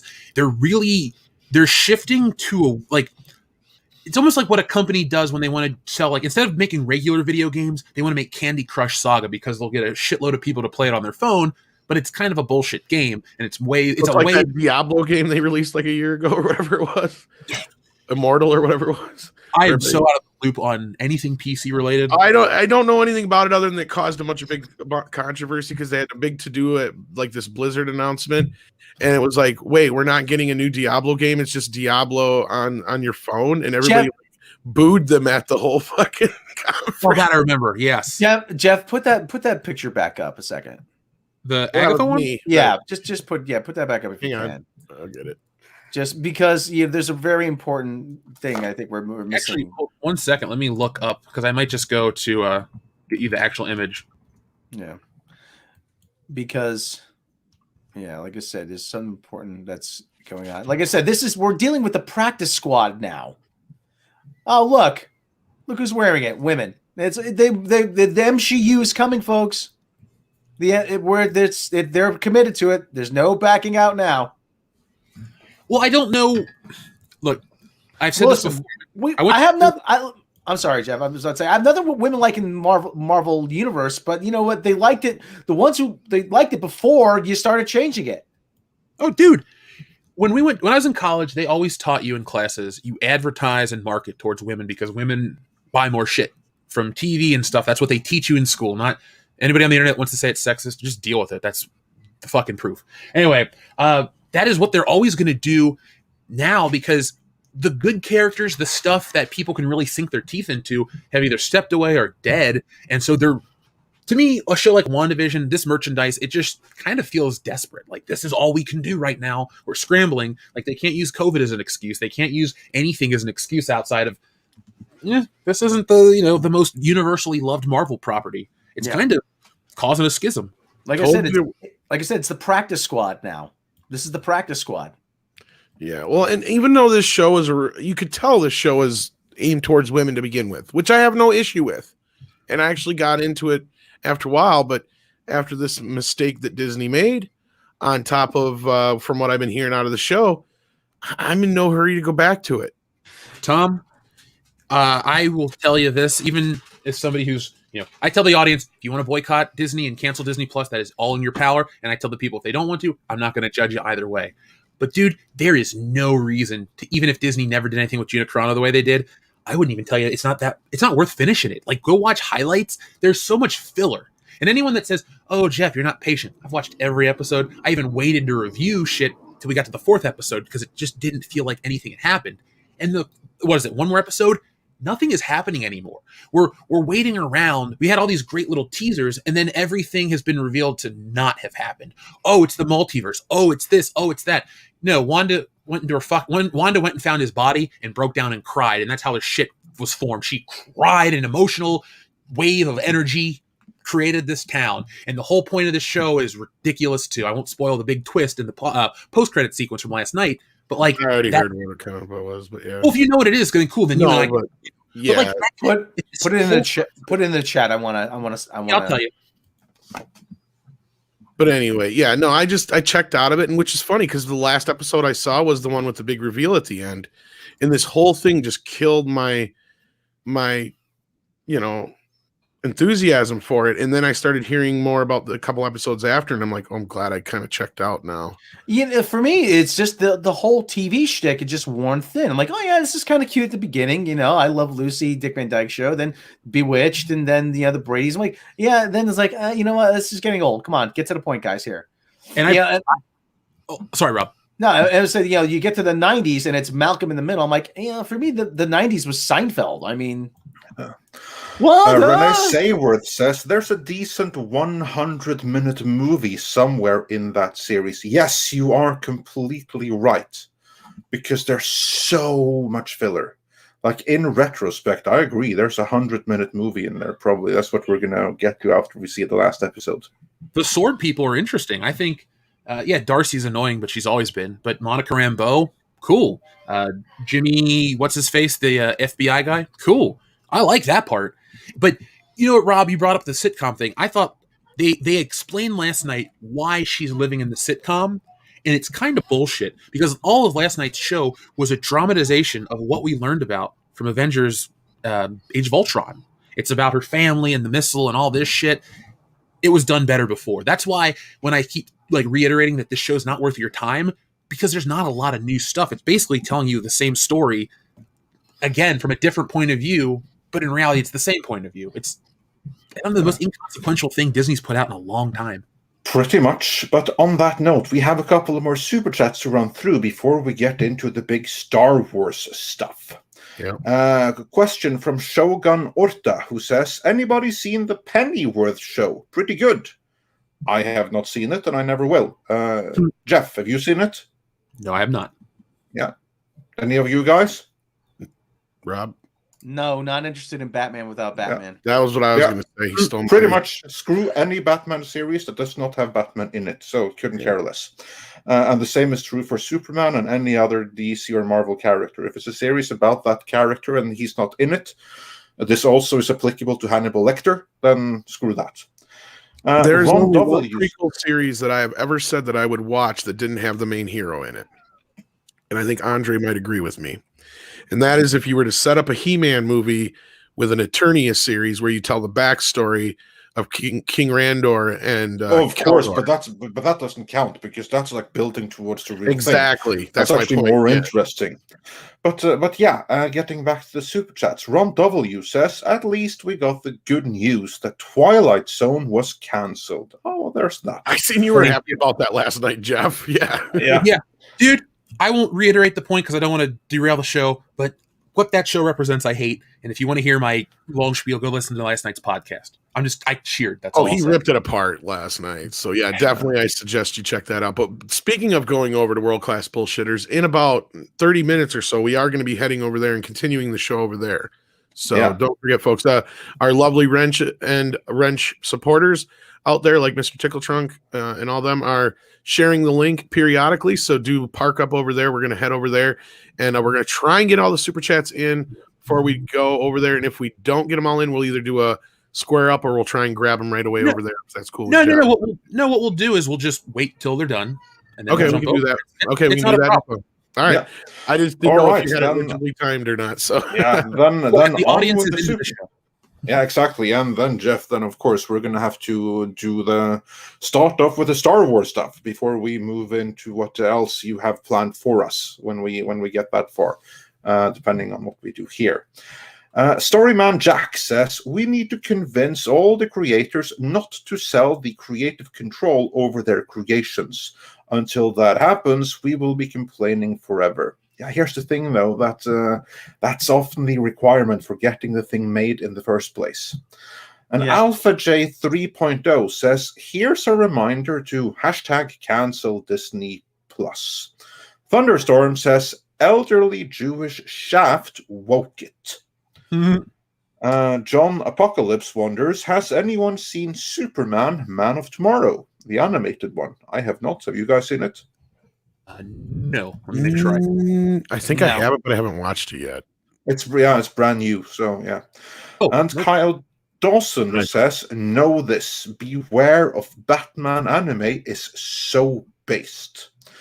Adrian Reynolds says, I'm almost certain that there is a black Superman in canon.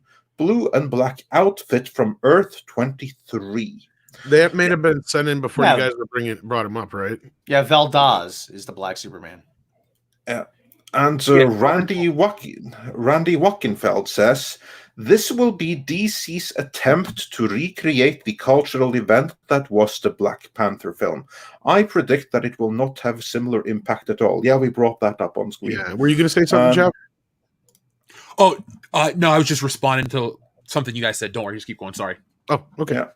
Yeah. Rush Patel says, Inside Amy Schumer sounds like a porno along the lines of Inside Ginger Lynn. Sounds like a porno I don't want to see, that's for sure. Yeah. No. Rob, can you recommend Inside Ginger Lynn? Because I take for granted you must have seen it. Yes, and Inside Nina Hartley and Inside Nikki Dial. Are you kidding? He has an audio commentary for it on his channel, probably. No, Inside Raquel Darian, Inside these ladies. Yeah. Indeed. And Ron W says, for $9.99, thank you so much. J.J. Abrams is a parasite. He goes to properties, gets paid, and destroys them. As Nerdrotic has said, people will be wishing Zack Snyder was still doing Superman. Yeah, I find myself wishing that already. And Master Clockwork says, I'd rather get a Red Sun live action film. That'd be something. Needswitch says, I want a gay Frodo/Sam bromance. And yes, if any SJW is reading this, it's meant cynical. Be careful with you already got that, though. Didn't you see the end of Return of the King? Yeah. And Storyman Jack sent us a $5 super chat with no comment, so either it was a donation or the text was taken away by the bots in either event. Thank you so much for the support. Stillwind87 says, why couldn't they give us DC Comics icon character movie and thus get your diversity, etc.? No tokenism. Yeah, we should be so lucky. Fixie Clary says, the law of narrative causality. Things happen because the plot says so. Loki07 says, for $10, thank you so much.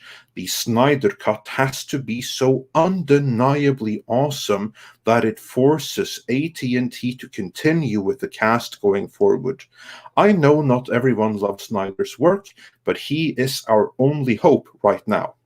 You know what? You are not wrong. This is what we have heard too. Everything rides on the success of the Snyder Cut, meaning how many HBO Max subscriptions can be attributed to the Snyder Cut. If it's a hit, you're going to get more Batman, Superman in that vein. So, yeah, fingers crossed for that.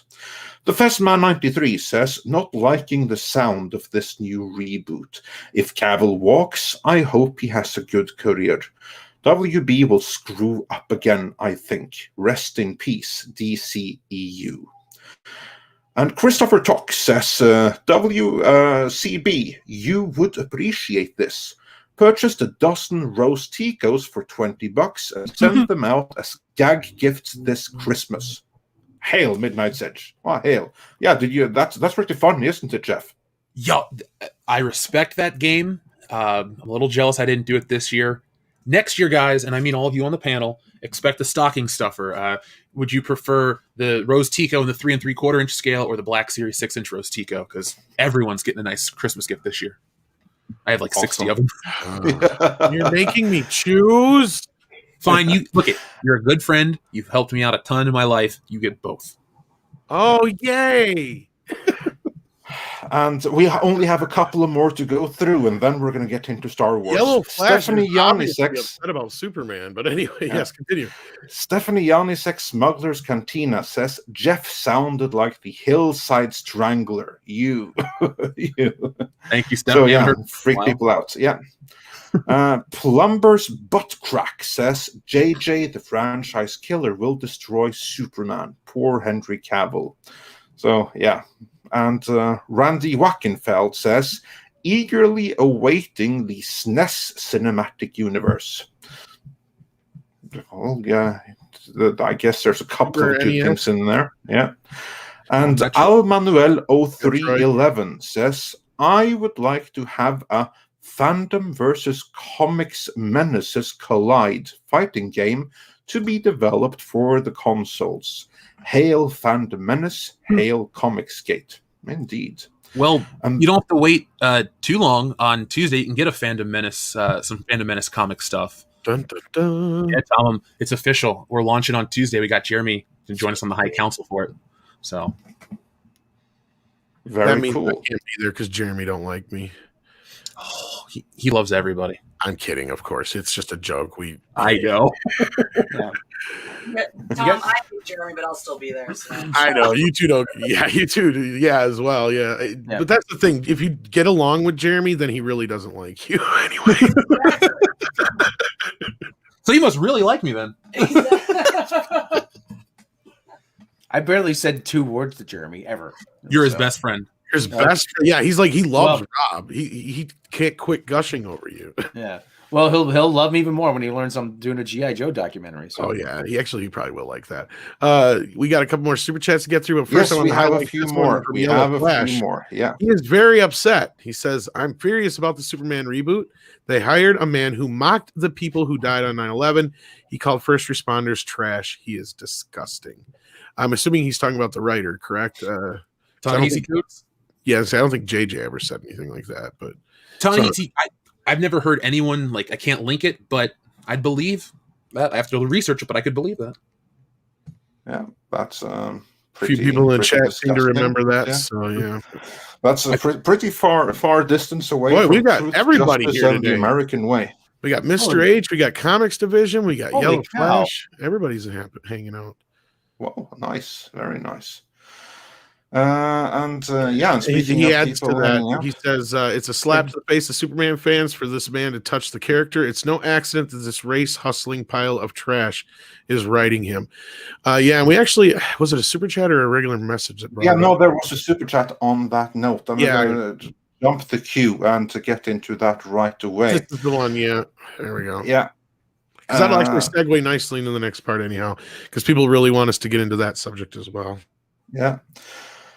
Let's see. Roll Titan says, really hope I'm reading into this, but Cavill starts getting attacked on social media for dating Gina, and then a Superman reboot pops up. Nothing is coincidence in Hollywood. Nah. I'm going to say this shit right now. And as for Cavill dating Gina, I'm like, oh yeah, like you wouldn't. Look, I brought this up, 2 weeks ago or a week ago when this first went down. I said he's on the list too, probably. I don't remember if I said it out loud or not, but yeah. And I've been trying to curtail who I say out loud because I don't want to give him any fucking ideas. No, and I'm not kidding. It's not even a laughing matter because Andre will back me up on that. I'm not even going to say half the shit that we've talked about or people that we've talked about that we're like, no, we're not mentioning that.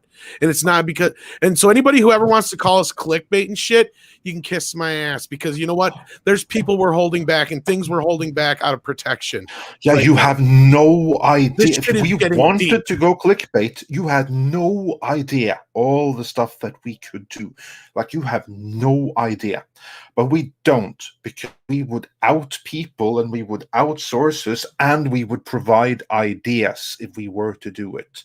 Yeah. So yeah, I'm not gonna deny that we might go a little bit clickbaity here and there once in a while, but compared to what we could have done, I think we're doing pretty okay. Yeah, you have no idea what we could do. And you know how many times Tom has told me, Rob, you don't put metal in the microwave. You just don't do it, Rob. And he has to remind me every single day, Rob, don't put metal in the microwave. Wait, are you secretly playing Batman? Robert Pattinson as Rob from it's an oven, isn't it, mate? And Mr. Ticklefrunk points out, Tom has a "I fucking knew it" clip for a reason. Yeah, exactly. So quite often. I fucking knew it. What? I never saw Django. That's not Django. That's Hateful Eight. Okay. That fucking movie's amazing, dude. Okay, I never seen either of them. So I mean, they got an extended cut on Netflix. It's fucking better than the original version. Have you even seen that yet, Andre? No, I haven't. Thanks for reminding me. Does it have more Walton Goggins in it? Yeah. Okay, perfect. Then that roll's solved. The important question: Walton Goggins is the best actor who ever lived. The important question, though, Tom, does it have karate in it? No, but it's got tons of gunfights. Okay, that's a good substitute then. One of the best bits, though, and not to give too much away, is like there's this one dude named Mexican Bob, and he's there, and Samuel Jackson's putting shit together, and he goes, "One thing I know about Minnie is she used to have a sign on that wall there that said no dogs or Mexicans allowed." And he looks right into dead Mexican Bob's eyes, and he goes, "And she took that sign down, and do you know why, Mexican Bob?" He doesn't answer. He goes, "Because she started to allow dogs in here."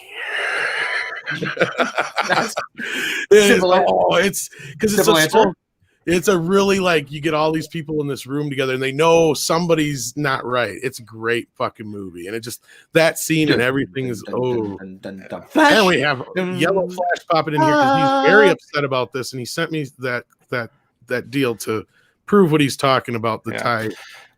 Yellow Flash, share your feelings on Superman.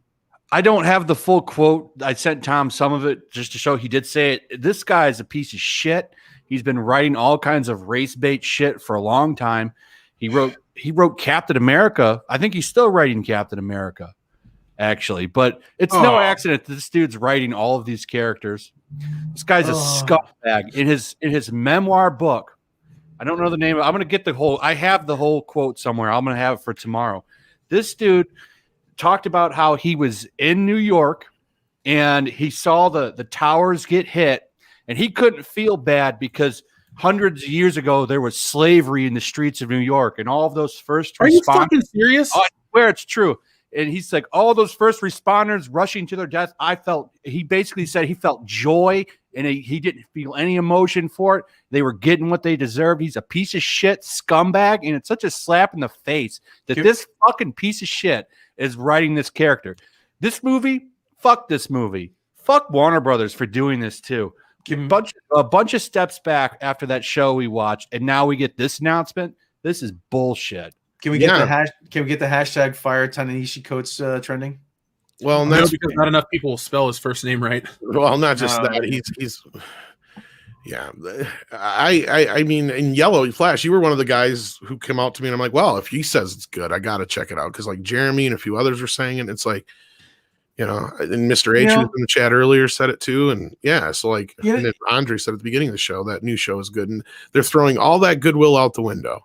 You know, I have a buddy who's a fireman. Okay, guy I've known for ages, since I was a little kid. He's a fireman, and I kid him sometimes. He says, you know, it's a dangerous job. I'm like, yeah, you put out kitchen fires. Start by little old ladies, but come on, Come on, man. You know what? I want to see you run into a building burning. Burning He's standing there smiling on a Yeah. fucking rooftop. He's a piece of shit. This guy's more people need to. I've made like 4 videos talking about this, and people will catch every time he writes something. Because I was mad when he was writing Captain America too. Like, this is the guy who get to write Captain America. This dude that was like laughing when the fucking towers got hit, and now he's writing Superman. Look at what we're rewarding now. Let's just take a look at what we're rewarding. This is the type of person you really want to see succeed. I mean, this really, seriously, regardless of, hey, man, it's a human tragedy. If you can't feel anything, then you know what? Fuck right the hell off. I agree with that. Well, yeah, and this goes back to what we were just saying is, no, this shit's orchestrated. It's not a coincidence that Henry Cavill is now in crosshairs, and he did nothing wrong other than guilt by association at this point. And is this the kind of shit we want to, deal with in this lifetime? And I don't think so anymore. I think enough people are standing up. Again, like we were saying earlier, like we could say shit about what's going on behind the scenes, but we can't, or people will get hurt. And we've seen enough. I've had enough.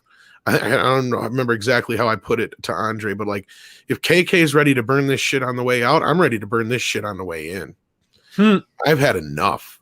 Like, I'm ready to come in and just blow some shit up. It's like, I wish I could say half the shit we know right now. Hell yeah. This is orchestrated. This is what we've been trying to say. And people have been misconstruing and misconveying everything with the whole, I've been calling it a Cold War at Lucasfilm, because it is. It's more of a Cold War because it's getting larger now. It's come out in the open now. It's almost a full-blown civil war. And what people don't understand, and what we've been trying to drill home all this time, is it has everything to do with this fucking politics crap. You have one group at Lucasfilm where all they want to do is push shit like the High Republic. That's all they want. As long as it has all they want to do is political propaganda, basically. Exactly. Political propaganda. That's all they want to do. They have no love for Star Wars whatsoever. They only see it as a means to brainwash the youth of America and the world. Mostly America, because honestly, Star Wars is dead in many places in the world because of the sequel trilogy and their actions. Andre, too, Superman is an American icon. I know he's got worldwide appeal, but again, it's just all the really important ones that just kind of get hit with whatever you want to call this. And you said, like you guys say, nothing is a coincidence. Yeah, no, it's not a coincidence at all. No. And I will also say that Superman is the bomb. He absolutely is. And because I know that the freedom, justice, and American way, that was actually something that was added during McCarthyism. But you know what? That was a good addition. Because of the values that America stood for at the time were really good universal values that everyone should get behind. So I never really minded that. Ta-Nehisi Coates hates America. This, however, that's something else. And yes, Ironcastle, you nailed it. Superman is indeed American mythology, and for that, it should be respected and cherished. I agree with Yellow Flash. Especially, it should be taken care of by people who give a shit. And clearly, this guy and people like Christina Ariel and all these other people, they don't give a shit. And they do. They literally hate America. I mean, what have you seen? You've seen nothing but anti-American and I don't want to get too deep into this, but you've seen, nothing but anti-American propaganda out of these people. And the one question we constantly get is, how are they paying for this? And how are they managed to do this without making any money? And that's where I suggest you check out Comics Division's stuff. He's in the chat now. He's been breaking down a little bit more of this transfer of wealth. Okay, and that's where they're going to be doing a lot of this, and that's where a lot of this is happening, and that's why politics are getting so deep into this shit. And that's what Andre has been kind of trying to say for a while, and he has been saying, and I've been saying now that, we've been worried about how long is this woke shit going to last? Well, they just upped it to a couple of years at least, if not more now. Oh, absolutely, because again, this was never natural. It's always been induced, and after what happened in November, and which was formalized in January, with not going any more into it, wokeness is now the top order of the day, because now it's fully backed. So any hope that you had that this was going to revert, that's gone now. I'm not to like sound hyperbolic, but I'm just really pissed off. The Superman thing really just, I don't know, it cut me. I'm glad you're here, Yellow Flesh. Somebody else passionate about comics and stuff. And beyond that, what the character represents. And it's interesting if you're able to take a character like that, that's really an allegory, can be an allegory from DC themselves for the Jewish experience. They're going to change that from Superman 2. Like you're just taking away every core element, and you're wiping away cultural influence for the sake of other new cultural influence. And you're 100% right. Just wait. You know what, Flash? I want to hear your thoughts on this. Like, is there any chance that now suddenly you can have like in this new Superman, that he is one that was caught and taken from Krypton against his will, and brought to America? Now the whole system must be brought down and revenge or something. Should we be seeing something like that? Oh, you're gonna see. I guarantee you now. It's not gonna be Clark Kent or Kal. It's gonna be the other one. I forget his name, but is the Black Superman? We brought him up earlier. You guys were talking. Yeah, that's for sure what it's gonna be. So Henry Cavill, all those rumors, I think he's out.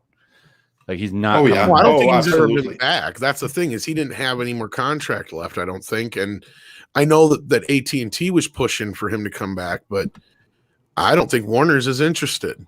Can I ask you a question?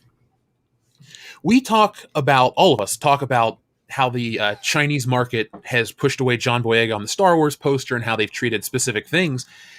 What does this say for like Warner Brothers? Let's just say they're going with the Black Superman route. Does this kill it in other parts of the world? The Chinese money isn't as important as it was years ago, because if you haven't noticed that a lot of the Chinese investors have pulled out, and then I think, not to get into deep into politics, but when Trump was in office, he made it a lot more difficult for these companies to funnel a lot of money from there. Dude. This is, when it comes to the politics, this is your show, man. You don't need to set. No, I don't even like getting into it, because we don't get into personal politics either, obviously, but we don't even like to get into politics, period. Well, you kind of have to with this, because the writer is such a gigantic piece of shit. And I don't want to say like, so they're going to do a ton of Elseworlds movies. If they were going to do that Black Superman movie, as long as it's good, I wouldn't care. But regardless, at the end of the day, this motherfucker shouldn't be writing any version of Superman, because all of them still love America and have those values, and he doesn't. That guy's a scumbag. It's gonna be all white. It's you Superman. You have white. It's gonna be him yet joining against the police and stuff or whatever. It's going to be him taking down the police and QAnon and seditious right wingers and stuff like that. That's going to be the enemy of the movie. Did you guys see last year they put out Superman versus the Klan, that comic book series? No. That's a real book series. It's not that old. I think the last part dropped in October. It was a radio drama back in the day. Yeah, I think. Like, there's a way you can have Superman fight social issues if you understand what a universal social issue is. There's a reason why Superman flying up and saving that little girl's cat still strikes a chord 40-something years later, because it's just kind of a thing a universal shorthand for something in danger, something in need. But if you got this guy that's so hell-bent on really Ryan Johnsoning this up and changing the core of the character, like, it just comes off as so mean-spirited, and I can't imagine a world where people are just going to roll over with this one. Like, this is going to cause... They will right now with this shit. That's the thing. When it comes out. I'm talking, this will be like Ghostbusters.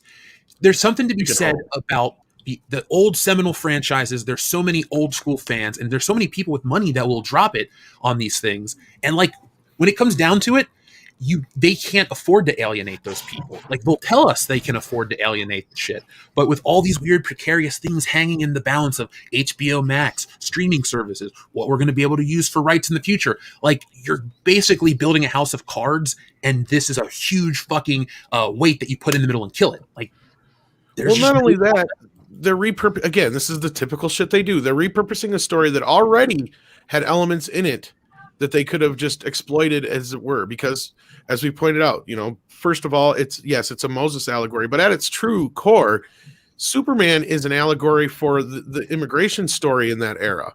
The people that came to America with the American dream. Mm-hmm. you know, and that's what it was about, and that was kind of where the roots of it formed. And Richard Donner's movie works, whether you can call it cheesy or hate the ending all you fucking want in the chat. I don't care. I'm going to say this much. Richard Donner got the fucking character, because when he got the job, he took one look at the script and he said, they turned Superman into a fucking joke. So he went and got, what's his face? Mankiewicz, Thomas Mankiewicz. Is that his name? Yeah. Tom Mankiewicz. And he's like, look, I need your help here. And he rewrote the entire script from top to bottom, because he's like, first of all, Superman's Americana. He's apple pie. He's baseball. We cannot mess with that. It has to stay true to the character. We can change the world around him, but we cannot change Superman. That is the key to this. And that's why that movie works, whether you buy it or not. To me, in my personal opinion, the scene that is key to that is that scene on the terrace when Lois and Superman are talking, and he flat out says, I fight for truth, justice, and the American way. And then she comes back with, yeah, well, then you'll be fighting every elected official in America. But that's the modern comment on that. Superman's not making that comment, though. She is. But Tom, don't you realize you're like an old white dude, and this is like olden stuff, and people want to see like relevant social issues and like social justice and all like people, and there's a new audience that really wants that, who doesn't buy anything but will kill anything because they torrent every episode of it. Don't you know that, Tom? Did your hair? I believe that they are people called Twitter stands. We make a point of that. Don't you know? Don't you know? Social media engagement is more important than money now, Tom. Don't you realize that? You're just an old white dude. Well, yeah, and then of course you look at all this stupid. The political part of it, though, is what has this side tried to push? America's bad. All white people are racist. We're such a horrible society. You know what it is? You know what it's going to be, though, Tom? It's going to be, you're going to have a black Superman, and you're going to have Michael B. Jordan playing Superman, and he's going to be targeted by the police and the government. He's going to be persecuted. That's what it's going to be. That's what it's going to be. The government is going to try to kill Superman with kryptonite. And Rob, you know why that's going to be some bullshit? They don't trust him because he's black. Exactly. Henry Cavill Superman was just distrusted by the military and the government and society in Man of Steel in 2013. So I'm going to be the first person in line to go, look, this allegory that you're trying to pull with Superman, it works if he's black or white because he's a fucking alien. He's an unknown entity. It's not, Superman is not any kind of allegory. But don't you realize, Jeff? And to those who came in late and who are wondering what Superman movie this is we're talking about, well, it's J.J. Abrams' recently announced Superman movie. That's Superman Bankrupt Edition. But don't you realize, world class bullshitters, that I want to see someone who looks like me on screen because I don't have representation, even though I make a small part of the audience and I don't buy anything. Well, don't you understand that? Let me tell you, person out there, I make up an even smaller percentage of the audience. I look like no superhero, no comic book character, not James Bond, not Marty McFly. Love him to death. I'm so tired of living in a world where, they have to be able to identify with the characters based on their looks. Look, you have a society of dumber people because of bullshit. The last, 20 to 30 years, everything gets easier and easier. The barrier for entry, it's offensive to have a barrier for entry for even a university these days. So it's just all part of this big picture, and it all sucks. At the end of the day, we all lose. That's what it is. Like, you walk away, nobody's happy. I love the point you were bringing up, Jeff, because I made that same point the other day when they announced Supergirl, because a bunch of people were freaking out about her being a Latino actress, and I'm like, it's an alien. Does it really fucking matter that much? And I've made this point with Rob. I don't really care so much about changing the race of the character. Hell, what's his face? Dean Cain is half Japanese or a quarter Japanese or some shit like that anyway. So it's not like we've never had a mixed race Superman before. I don't have a big problem with that. But the problem I have here with this is the virtue signaling they're going to do with it. That's the problem I have with it. The race of the character, if it goes back, I would think I was watching a Comics Matter video now, and if it's a root for the character, like if it's a part of the character, like Bruce Wayne goes back, his family's rich for hundreds of years. So it couldn't have been a black person because it was like what 200. Where does he go back? His family goes back to Britain. The Waynes came to the New World in 1635. Yeah, so I mean that just doesn't work. Like if it's not essential to the character, then You know, I mean, it is what it is. As long as it's good, I don't care. Yeah, and But- Superman, you can make that argument because he's an alien, as we pointed out, but we all know he's adopted in the story as well. So like that part doesn't really matter as long as the Kents are there. He's raised with the same values, and he's the same character. It doesn't really matter what color the character is. That's not the point of this, though. The point of this, though, is they want to change it, like all of it.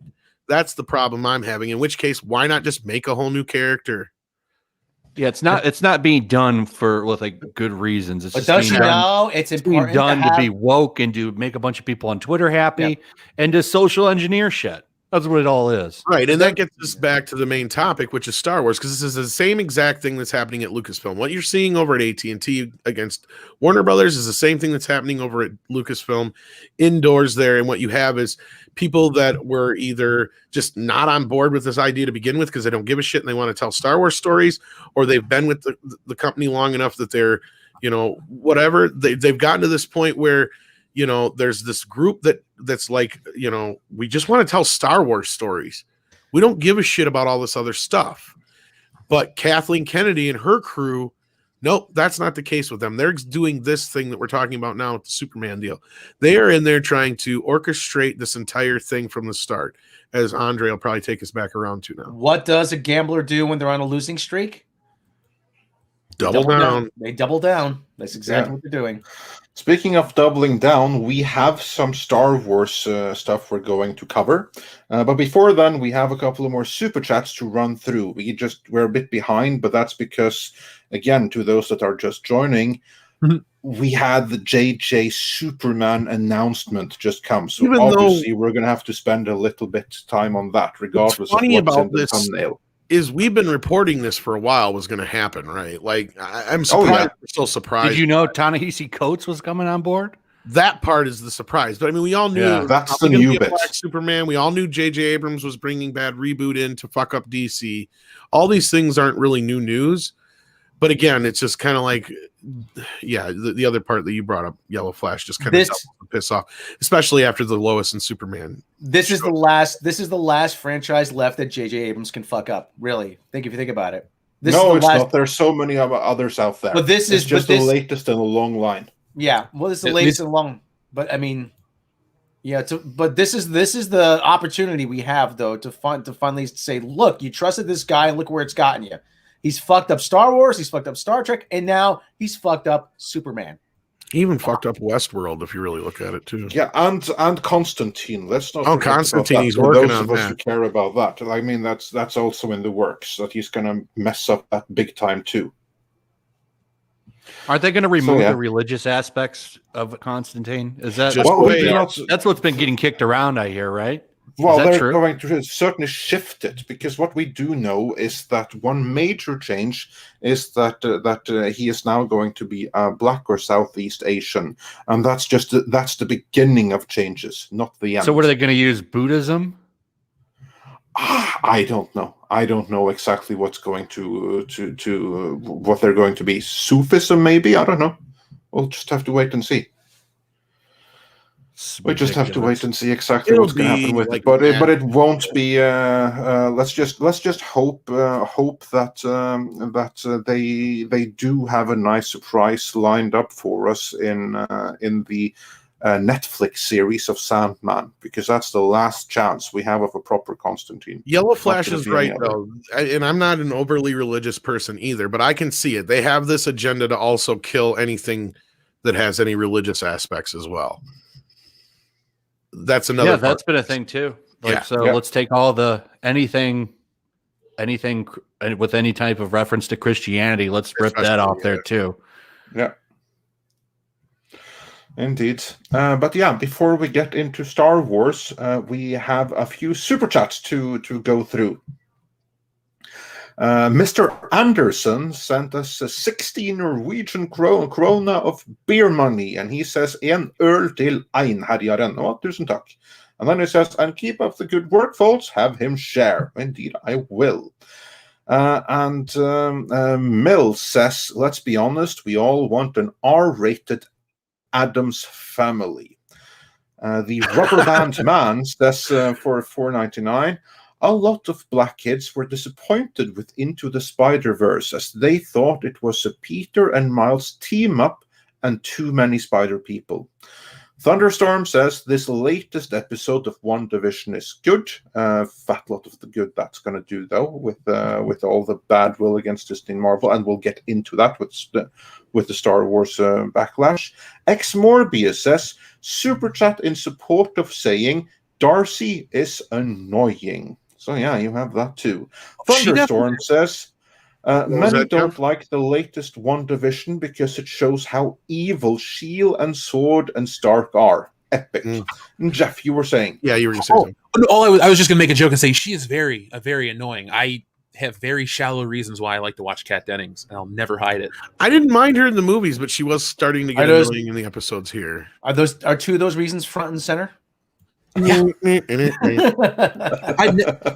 There are certain things where I'll be like, oh, maybe I'll let the audience know, why I like certain things and play a game. I'll just be front and center with that one. I'll deal with anything she's in that. And they make extra sure they cover that up or make her extra dumpy looking, so you can't gaze with your male eye. I don't know, man. That costume she was in the second to last episode. Okay, now she was looking a little thick in that suit. Yeah, why do you didn't mind it at all? Yeah, I don't mind it at all. Why do you think I watched? WandaVision's all right. It's my favorite show to pirate. I'll tell you. Why do you think I watched Two Broke Girls all that time? I mean, geez, it wasn't for the comedy, which actually was pretty good at times. I've seen more than my fair share of that show. Did you guys see the mid credits with WandaVision? It was the Silver Vision. Yes, yeah, that was pretty cool. I wonder what's going to happen with that. I bet you she merges hers with him. What's funny is let me just say about Two Broke Girls. What's funny is there was a backlash against Two Broke Girls because they dealt in a lot of racial stereotypes. I mean, you have two girls living in a crappy apartment in Williamsburg that they could barely afford, and there's listen. That's the only thing they get. That's the only thing about New York anybody has gotten right in any sitcom. I mean, you go to, you go to, I would tell the joke on stage. Listen, New York, I went to New York one time. I saw a black guy, a Puerto Rican guy, a Hispanic guy, a Jewish guy. That was just all in the Knicks. Well, no, and that's one thing that I don't mind about. I mean, that's one thing that actually makes sense in the new Spider-Man movies about the kids, because you did bring that up at the time when we reviewed it, Rob, was that the kids make sense in this case that they, are a little bit more diverse, because like you said, the schools in Queens now would be a lot different than they would have been back when they first made Spider-Man comics. Exactly, yeah. But anyhow, back to super chats. We can get to this. Anyway, back to super chats. Thanatos Felicitas says, Kermit and Yoda show Miss Piggy what's behind the green cord. Well, I was not going to do this, but this is a cleanse for Shumar. And Dan Renton sends a $5 Canadian super chat with no message, so thanks for that. Roll Titan says, really hope I'm reading into this, but Cavill, we mentioned this one already. Yeah. And then Dan Renton also said, for another $5 Canadian, thank you so much. What did you think about the CW Superman? Now, as for me, I've never seen it before, but I have seen Superman and Lois, the pilot episode. I hate all things CW with a passion. I don't watch any of it. I liked that Superman. Pilot was freaking awesome. It was great. It was amazing. A lot of Superman rebirth in that. And I appreciate that. That was such a good next step for that Superman character. And then Brian Michael Bendis came in and he's like, let me just take a shit on this. But I was glad to see that they were doing that type of story, because that's the next step for that character, is like him with his family and having a kid and stuff. And then they had two kids, obviously, so they can have that Super Sons dynamic, because you can't use Damian. That's to me why they used they have two of them. Yeah. And speaking of your opinion, the next we had two super chats from you, Yellow Flash. So thanks for that. But we went through them all. We went through them all already. All right, you can skip them. Yeah, and then, but thanks for the support in any event. And we're so glad that you could join us live today. I have to say, it's an honor to. We've been trying to get you on for a while. He knows too. It's like, it just happens to butt up with his schedule. Yeah. And Zero FPV says for €2, anyone remember Captain N, the Game Master? Yes. Oh, yes, I remember Captain N. Yeah. Oh, you do too, Jeff? I thought that was a little before your time, but cool. Oh, they ran that up into the early 90s. So I remember watching that, playing with my little Nintendo Zapper, acting like him. Well, there you go. And then Uberman says, if Coates tweeted those things, he must be exposed. This is an attack on an American icon. It's in his memoir book. I'll have all this Saturday because we're gonna go over it when I do my live stream. It's there. I'll get the whole quote. It's in his book. I forget the name of it, but it's just him going through his life and stuff. And it's all in there. It's like 2 pages long of him talking about 9/11, and it's disgusting. Yeah, about how amazing he felt then. Yeah, that's pretty disgusting. And Peter Noble sent us a £1 British super chat with no message attached. So either it was support or it got removed. In either event, thank you so much. And Christopher Tock says, Andre, check out Streets of Rage remake. Okay, I will do that. Mitch Thibault says for $20 Canadian, thank you so much. Let the ideologues burn it all down on their way out. All we have left are hollowed out husks of once great IPs. Kick them out and start fresh on new soil. What is left behind has all been corrupted anyways. Gomer Kyle says for $10, thank you so much. Off topic, Tom, my fellow TMNT fanatic, yes. Have you seen the channel called Blinky 500? They did a short film on Casey Jones that is great homage to the 90s movie. Amazing. What a small budget can do. Great I don't watch. think I have. I'll have to check that out. Oh, speaking of Casey Jones, did you read the new Last Ronin, Tom? I haven't got it in the mail yet. I won't spoil it then. Yeah, it's coming. Read the Last Ronin. I did finally get to read the first one though, but I kind of predicted correctly who it was. So, yeah. And nobody told me. Nobody spoiled it for me, luckily. So, yeah. And Delanta Harrison says the question is who owns the industry, because this is un-American way of life. So who is damaging our reputation? I would love to answer that, but I'm not going to because that would get Midnight Surge struck down. Yeah. So I'll refer you to other places for that. What did you say, Yellow Flash? I was going to say, it's follow the money. Yeah, pretty much. Follow the money. And just a reminder, folks, we will be heading over to World Class here pretty soon to continue the morning show. As soon as we get caught up on Super Chats and get a little bit into the main topic, then we'll probably continue it over there, I'm imagining. That sounds like a perfect transitional topic. Excellent. And then Mills says, J.J. Abrams, the Rona of entertainment. And the Rubber Band Man says, I mean, they thought it would be a Peter and Miles team up. Oh, that's about the Spider-Verse thing, I think. Oh, yeah, of course. Yeah, of course. Yeah. And again, you could do that because he would come from a different universe, which is exactly... I mean, that's the actual origin of the character. No, well, it's just because Rob and I were hating on Spider-Verse earlier. Now I'm dropping shit. Oh, you didn't like Spider-Verse? The movie or the comic? Because the comic wasn't that good either. I hated the movie. I liked the movie. Yeah, I thought it was great. Yeah, I'd be honest, it's one of my favorite Spider-Man movies. Yeah, me too. But don't get Rob started on it. Yeah, the morning show will turn into the evening show, then the late night show. Yeah. All I'll say is Miles Morales is one of the better attempts to do the stuff that they've been doing. Like I think that they've handled him better than a lot of the other characters that they've created. I thought he was a douche. So we'll agree to disagree. Yeah, we'll agree to that. And then Thunderstorm says, imagine being an investor and learning no Cavill and some experiment will happen with your money. Yeah, that's kind of what's going to happen right there. So so money well spent on those $500 for J.J. Abrams that Warner handed over. I wonder if they can get them back again. And with that, we are caught up. So let us get into the topic that you were promised in the thumbnail, namely Star Wars and the backlash that is gradually brewing against Kathleen Kennedy and Star Wars at large. It's not just them, but all of Disney, but they felt quite a bit of it too. Let's begin with the visible backlash. Like, gentlemen, have any of you had a look at the videos over at the official Star Wars channel lately? Yeah, I did a video on it this morning because Bad Batch is already getting ratio. You take us through the story. They made that Bad Batch video announcing the release date, and it's already, well, this morning it was at 7K dislikes to like 1,000 dislikes. Wait, there's already another thing that got downvoted? Yeah. Shit, I got it. You know what? There's my Saturday video. Sorry, Superman.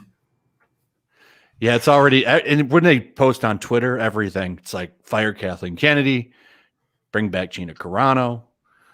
I'm not watching Star Wars anymore.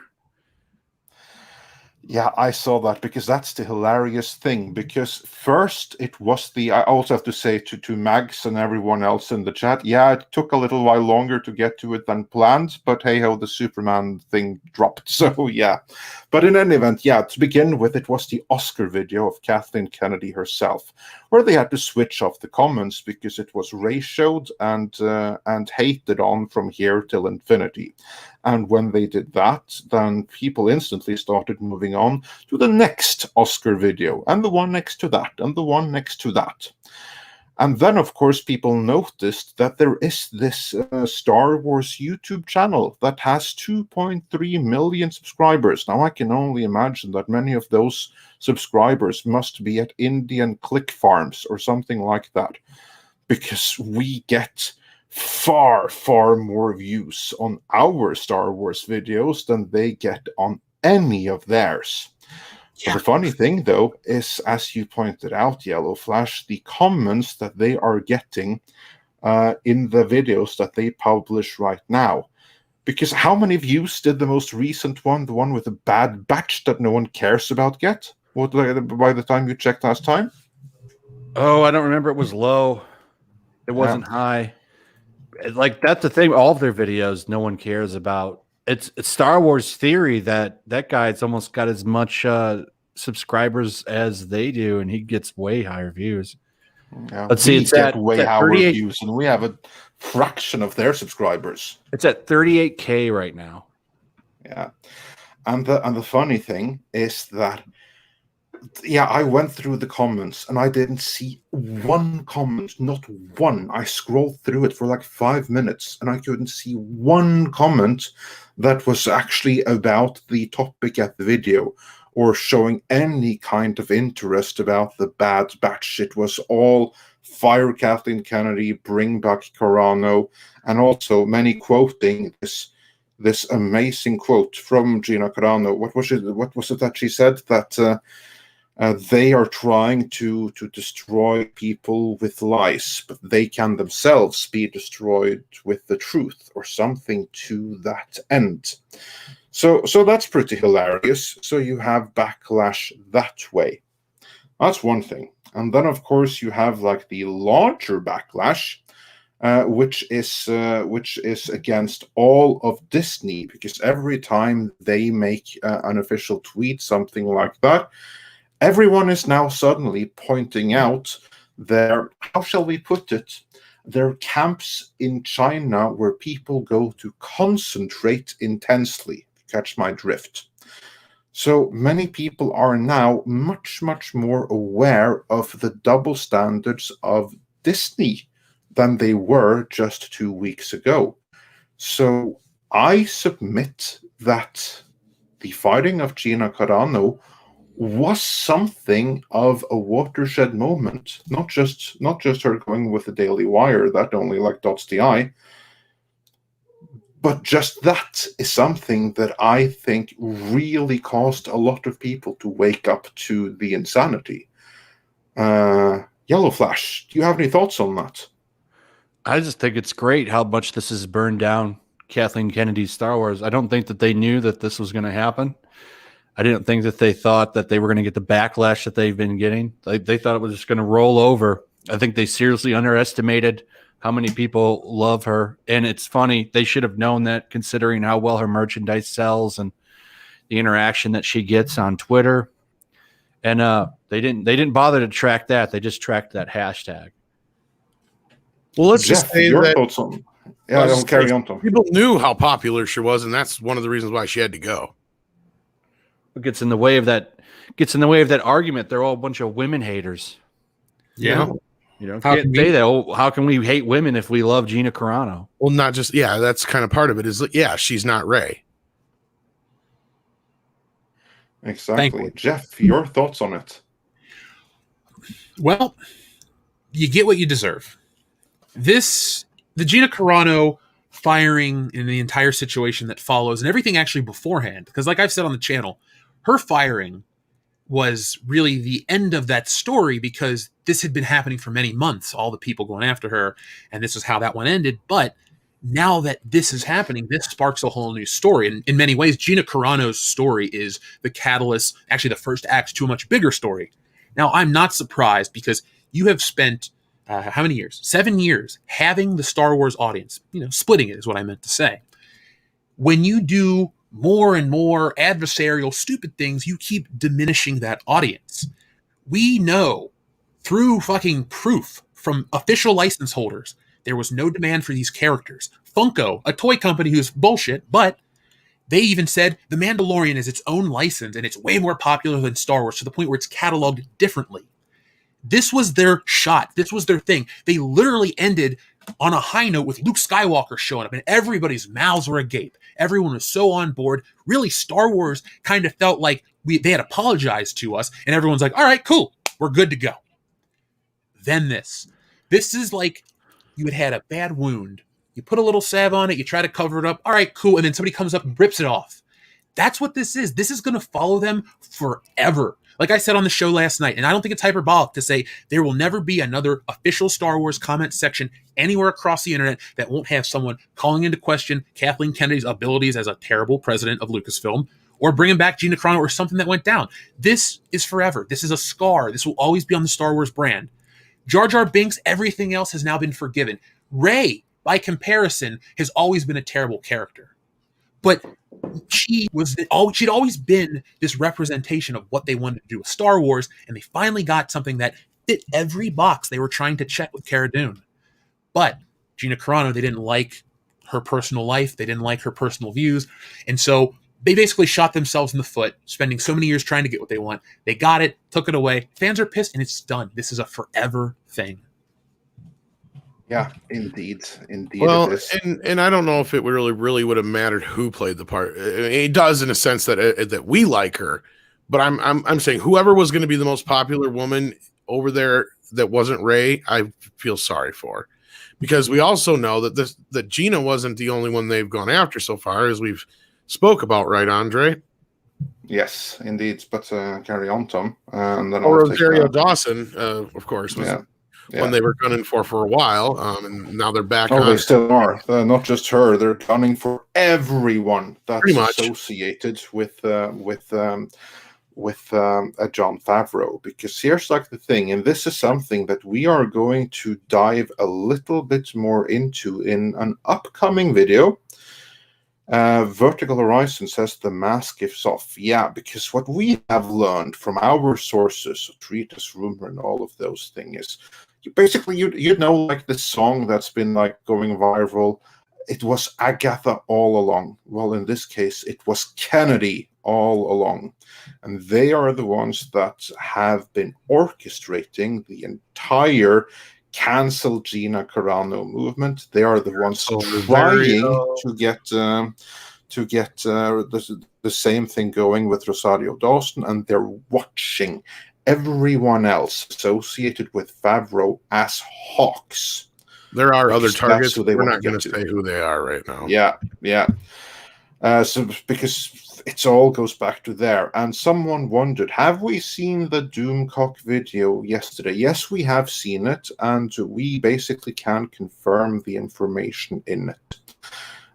Kathleen Kennedy and company are delighted about the response. They are delighted about the cancel Disney Plus hashtag because they don't care about Disney Plus. They don't care about Disney's overall well-being.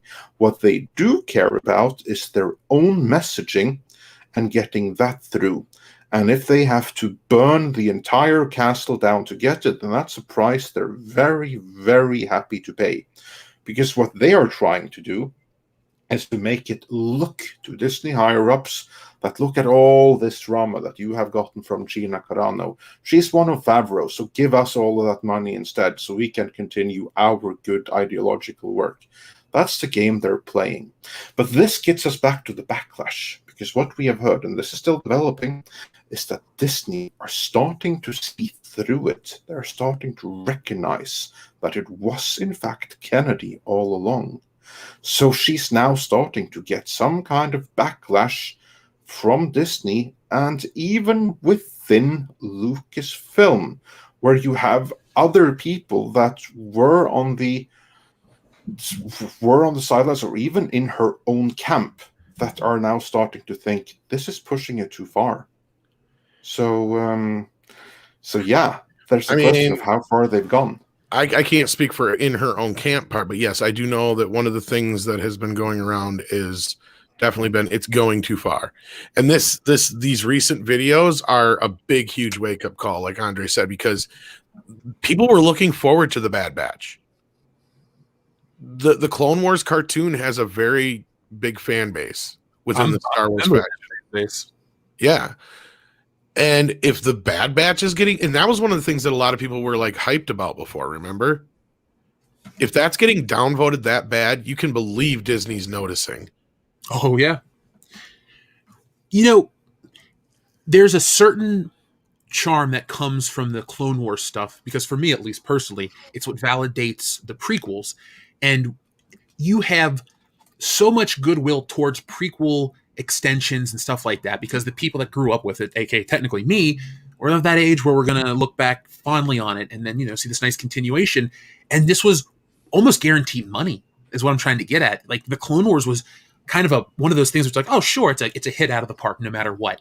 There's how many more people are going to cancel? How many more people are going to get rid of Disney Plus? What's going to happen when, you know, they'll know the internal numbers. So they'll know how many people are streaming Star Wars. What's going to happen when they go and they say, well, we've lost X amount of subscribers, but Star Wars doesn't get as many views. Like when is the first show getting canceled before it ever comes out is what I'm asking. It'll probably be the Rangers show. And that's the thing. Kathy's trying to make sure, because remember when we said before that definitely all these Mandalorian shows are happening? She made sure that wasn't a definite thing.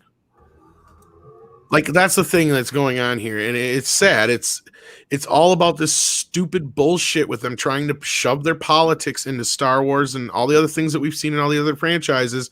And they're not hiding it anymore. It's getting to the point where, like, we've even seen Kurtzman blatantly say, no, the message comes first. The platform is to be used to send the message. Star Trek is basically secondary in so many words. And yeah, I mean, Kathleen's camp is just kind of convincing them, yeah, you're going to see a few people leave Disney Plus, but you don't want those customers anyway, is the kind of message they're trying to feed. You got to remember, like, not only are they painting Gina as a bad person, they're trying to paint those fans as, like, haven't you noticed some of the rhetoric coming out of some of these people lately? Like, listen to and look at the tweets and all this other shit. A lot of it ends with stuff like, we don't want those kind of fans anyway. They aren't real fans. It's these toxic fans, and we're going to get rid of them. And good, now we can enjoy the show without the toxic fans. See, that's what they think is, okay, they got rid of Gina. That's going to get rid of this little toxic fan base that they're supposedly talking about. And then now that Mandalorian is quote unquote safe, and we'll get even safer without Rosario being there, then all those other people will be safe to watch Mandalorian now, and those numbers are going to shoot right up. That's the mentality they're trying to send to Disney, or they're at least trying to sell to Disney. Am I right on that, Andre? At least that's what you are entirely right. That is what they have done. They have locked into the Twitter stance, and they have basically pitched to Disney that this is your audience. If we are able to police these people, then we police everyone. So just ignore all of those fandom menace people. They don't speak for the audience. They're just some random trolls on the internet. These 15-year-olds on Twitter, this is who we want to please. Just Of ignore course, all those people who spend money too. Yeah, but again, it's deliberate. The reason they have chosen them is because they are someone who are ideologically aligned with the Kennedy faction of Lucasfilm to begin with. So then they can say that, oh, look, this is what they want. And then they can go right around and cater it to them, which is basically doing what the Kennedy faction wanted all along. You have like this article on Inverse, and this is something that we are about to cover in an upcoming video, where they basically talk about the power of the Twitter stans and how they were able to take down Gina Carano by making hashtag cancel Gina Carano trend on Twitter. Well, what we have heard is that came straight from Lucasfilm. They were the agitators egging on the Twitter stans, plus they've infiltrated so many of the people that pretend to be Twitter stans are in reality Lucasfilm employees. But that way they can get that out there. They can go to Disney and say, oh, look, this is trending now. Yeah, which that was confirmed by Gina in her interview, that these were people coming from inside Lucasfilm. Like, you really need to listen to what she's saying. She's basically giving you everything we've been telling you guys for the last, almost year now, basically. It's all there. These fuckers they're just, that's all they give a shit about. But here's another thing that's coming up against their little fucking narrative. There's a whole lot of young people that have had enough, as Andre was pointing out before. And they're sick of being used as useful idiots. And I don't think they're happy with this idea that this Inverse article and these other people are pushing this idea that, all these are just a bunch of, these Twitter stands or these woke kids. No, they're not. There's a bunch of kids out there who have had enough. There's a bunch of them coming out online now. They're finally found their voice because of Gina standing up. They've been brought to my attention, and I'm not going to bring their names up necessarily here because I don't want them to get attacked, but just type it in and look for it. There's plenty of people who have had enough. After now that Gina's fired, they don't want to deal with it anymore. And these are kids. These are kids. These aren't fucking adults. These aren't 40-year-old white dudes. They're not fucking they're going way against their narrative now. This has gone way beyond anything. This has gone deeper. And this is where Kathy is, I think she's really fucking getting scared. Because if she knows that they're starting to see through this and that the Emperor has no clothes, then the shit's done. And not only is the shit done for her, then it's going to be obviously clear that she sabotaged this whole fucking situation where basically Jon Favreau had built up a lot of goodwill within the fan base. And then I want to get past some of the, political sides of this thing before we jump over to World Class, but we are going to be jumping over there soon. So I do want to remind everybody to catch that link as it drives by in the chat, because it's also in the description of the video. It's in the description as well. So again, so Andre and Yellow Flash, before you leave too, I want to get your feelings on some of this too.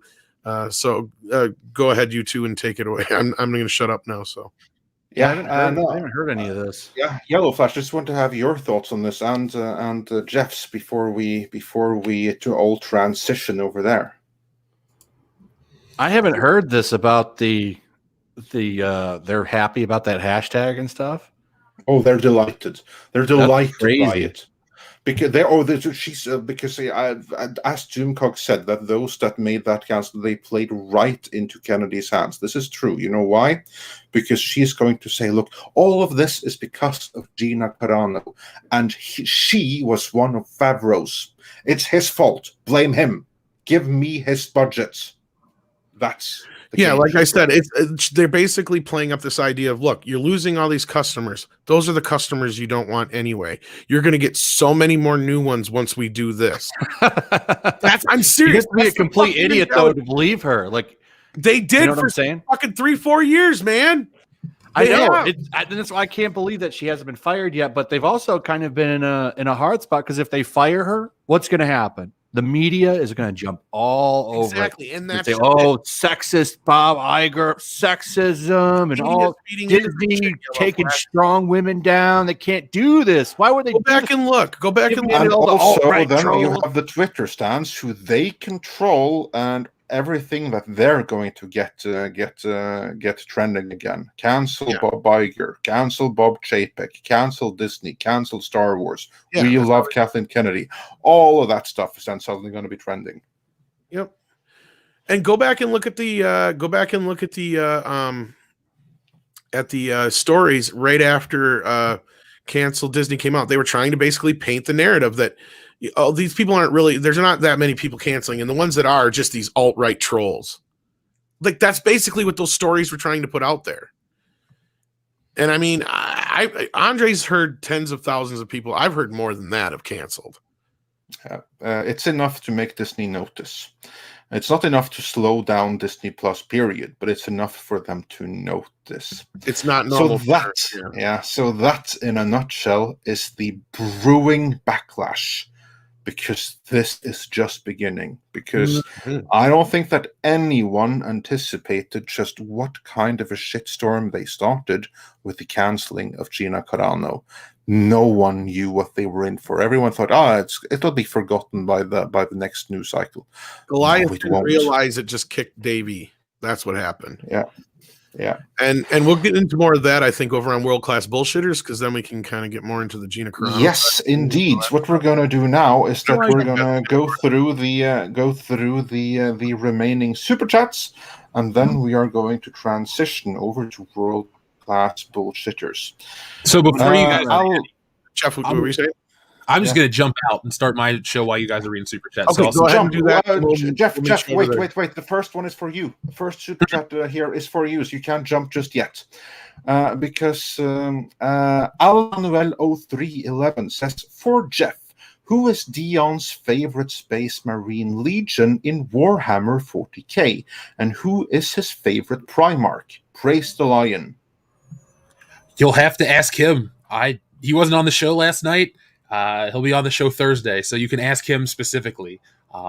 We don't really talk the only conversations we all have is either about our personal lives or the show, and usually the shit in our personal lives has nothing to do with entertainment. So we don't really talk about any kind of geek culture in that chat, mostly wrestling. So I'll ask him, or he's on vacation. So Thursday, ask him. I'd love to give you the answer. Oh yeah, that's right. I unsubbed from your channel because Dion wasn't on last night. I forgot. I know, right? We repress his voice or some shit like that. I was kidding, of course. Obviously, of course you didn't. But I know, for those out there who think I might have been serious. Yeah. All right. So Jeff, then thanks for joining us, and we'll catch up with you before long over at World Class Bullshitters, and the link for that will be on prominent display both in the chat and in the video description before we make the transition. But until then, we have a couple of more super chats. Delanta Harrison says for $9.99, thank you so much. Why are they making all these changes with Canon? Definitely not to make money. It is to change what makes us so special as people. Different. Yeah, you're not wrong. And Lom Connor, he sends us a couple of super chats with no message attached. First $1 twice, and then $5 after that. So thank you so much. And then he says for $5 with message, when things get back to normal, what are they going to do at conventions when people cosplay as Kara? Their short-term thinking will haunt them. Oh yeah, if there's ever conventions again, I would love to see how many people are going to be dressed up as Cara Dune. I hope they will make a return, but that's me. Awesome. And with that, Yellow Flash has to exit, so do check out his channel. He does a lot of great stuff over there. I'm sure you're going to have a hell of a Superman video coming, right? Yeah. Oh, I've already made one. I made one as soon as I found out. Got it done. Yeah. So check out that and check out what he's got coming up here, and do check out his channel. Thank you so much for hopping in here, man. Yeah, thanks for joining us. It's been an honor. Yeah, for sure. I'll talk to you guys again soon. Awesome. All right. See you guys. See you soon. So let's finish up these super chats so then we can head on over to world class. And then Asharam K says for 50 Swedish krona, tusen tack. Jokes aside about an Asian Constantine, as we spoke about earlier, seeing a version of him as a washed-up Shinto Onmui could be interesting. Now, I probably messed up the pronunciation of that, but that's only because I don't know what a Shinto Onmui is. But I'm sure it would be interesting.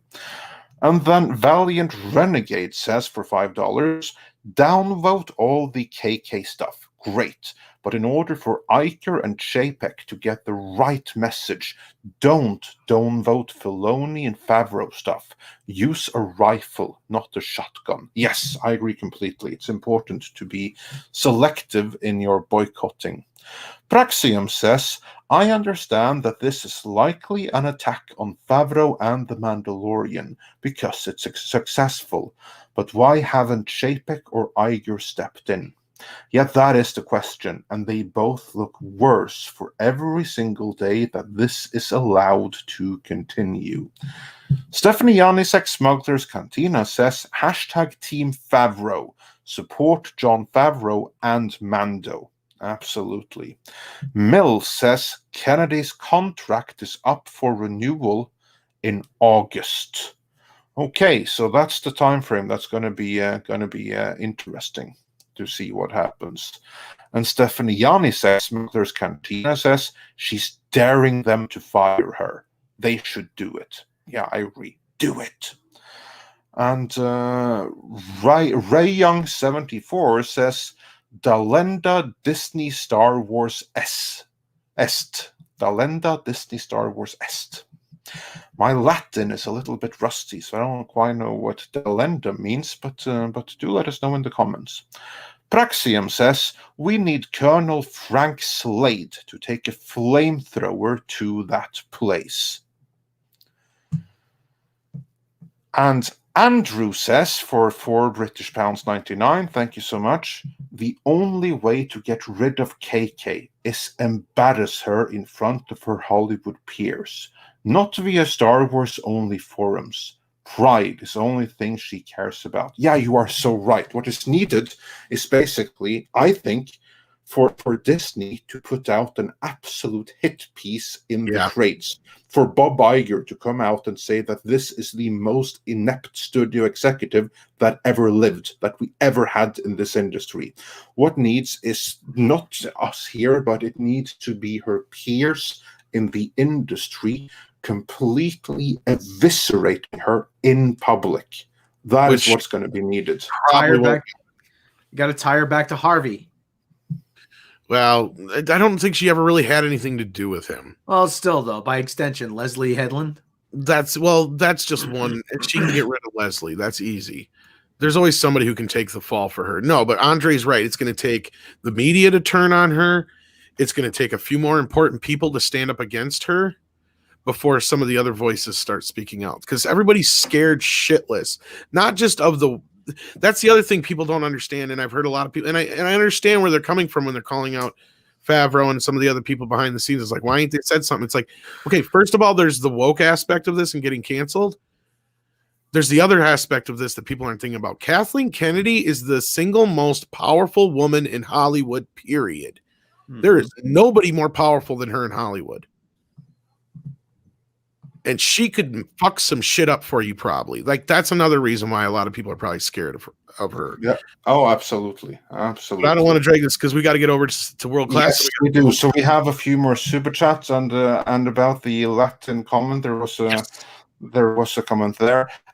Peoples from Canada says, it's Dalenda Est.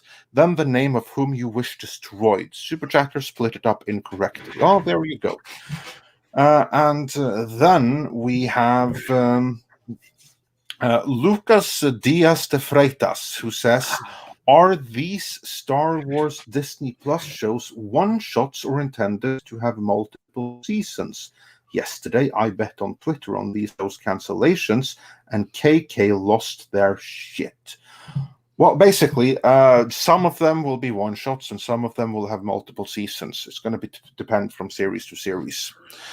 AJ Journeyman says for 10 Canadian dollars, I think both Favreau and the Force's female side answer to KK, but she is picking her favorite side and undermining the other. I've seen this behavior at an old workplace. Yeah, this is that from your old workplace times 1,000. And LM of the Coast says super hat or super chatty means just to delay you a little longer. Oh, thank you. We appreciate that. Although I'm not sure Jeff agrees. And Gabriel Quiroga says for $10. Thank you so much. What's up, Emmy? My new girlfriend never watched Star Wars. So we just finished episodes 1 to 6 in Rogue One, and she loved the story and conclusion. So now, should we watch the sequel trilogy or not?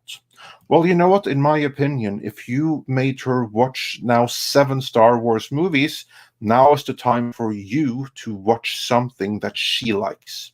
That's my answer to that. Anything else you want to add to that, guys?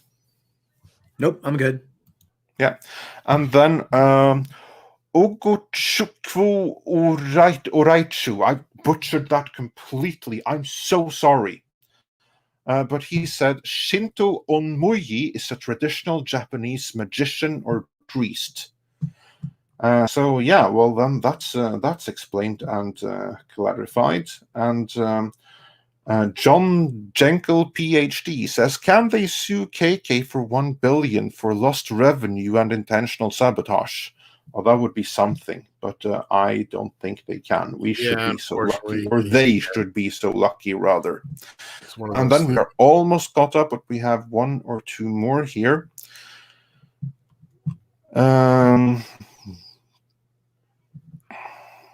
Blood Dragon also says that Shinto Onmuyu is a traditional Japanese magician and priest. Mills has more breaking news. No more Trek series until all shows end.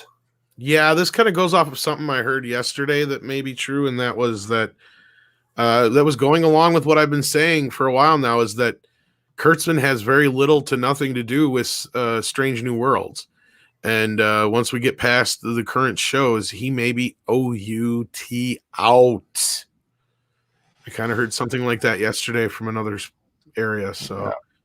We'll do a video on it, but praise Jesus if that were to be true. It kind of goes along with what I've been saying, but that doesn't mean we're out of the woods, though. That's what I've been trying to say as well, because it still sounds like Akiva Goldsman and his other minions are still going to be hanging around, possibly. Yeah, that's... We're not out of the woods yet, but we are fully caught up with Super Chats. So with that, so now is the time when we head on over to World Class so far. Yeah, and head on over to World Class Bullshitters. We'll carry on the conversation there. That is in the description. I'm sure we can get it up in the chat before long as well. So just click on over on that link. Jeff is there already, and we'll be joining him presently. All right, see you guys over there.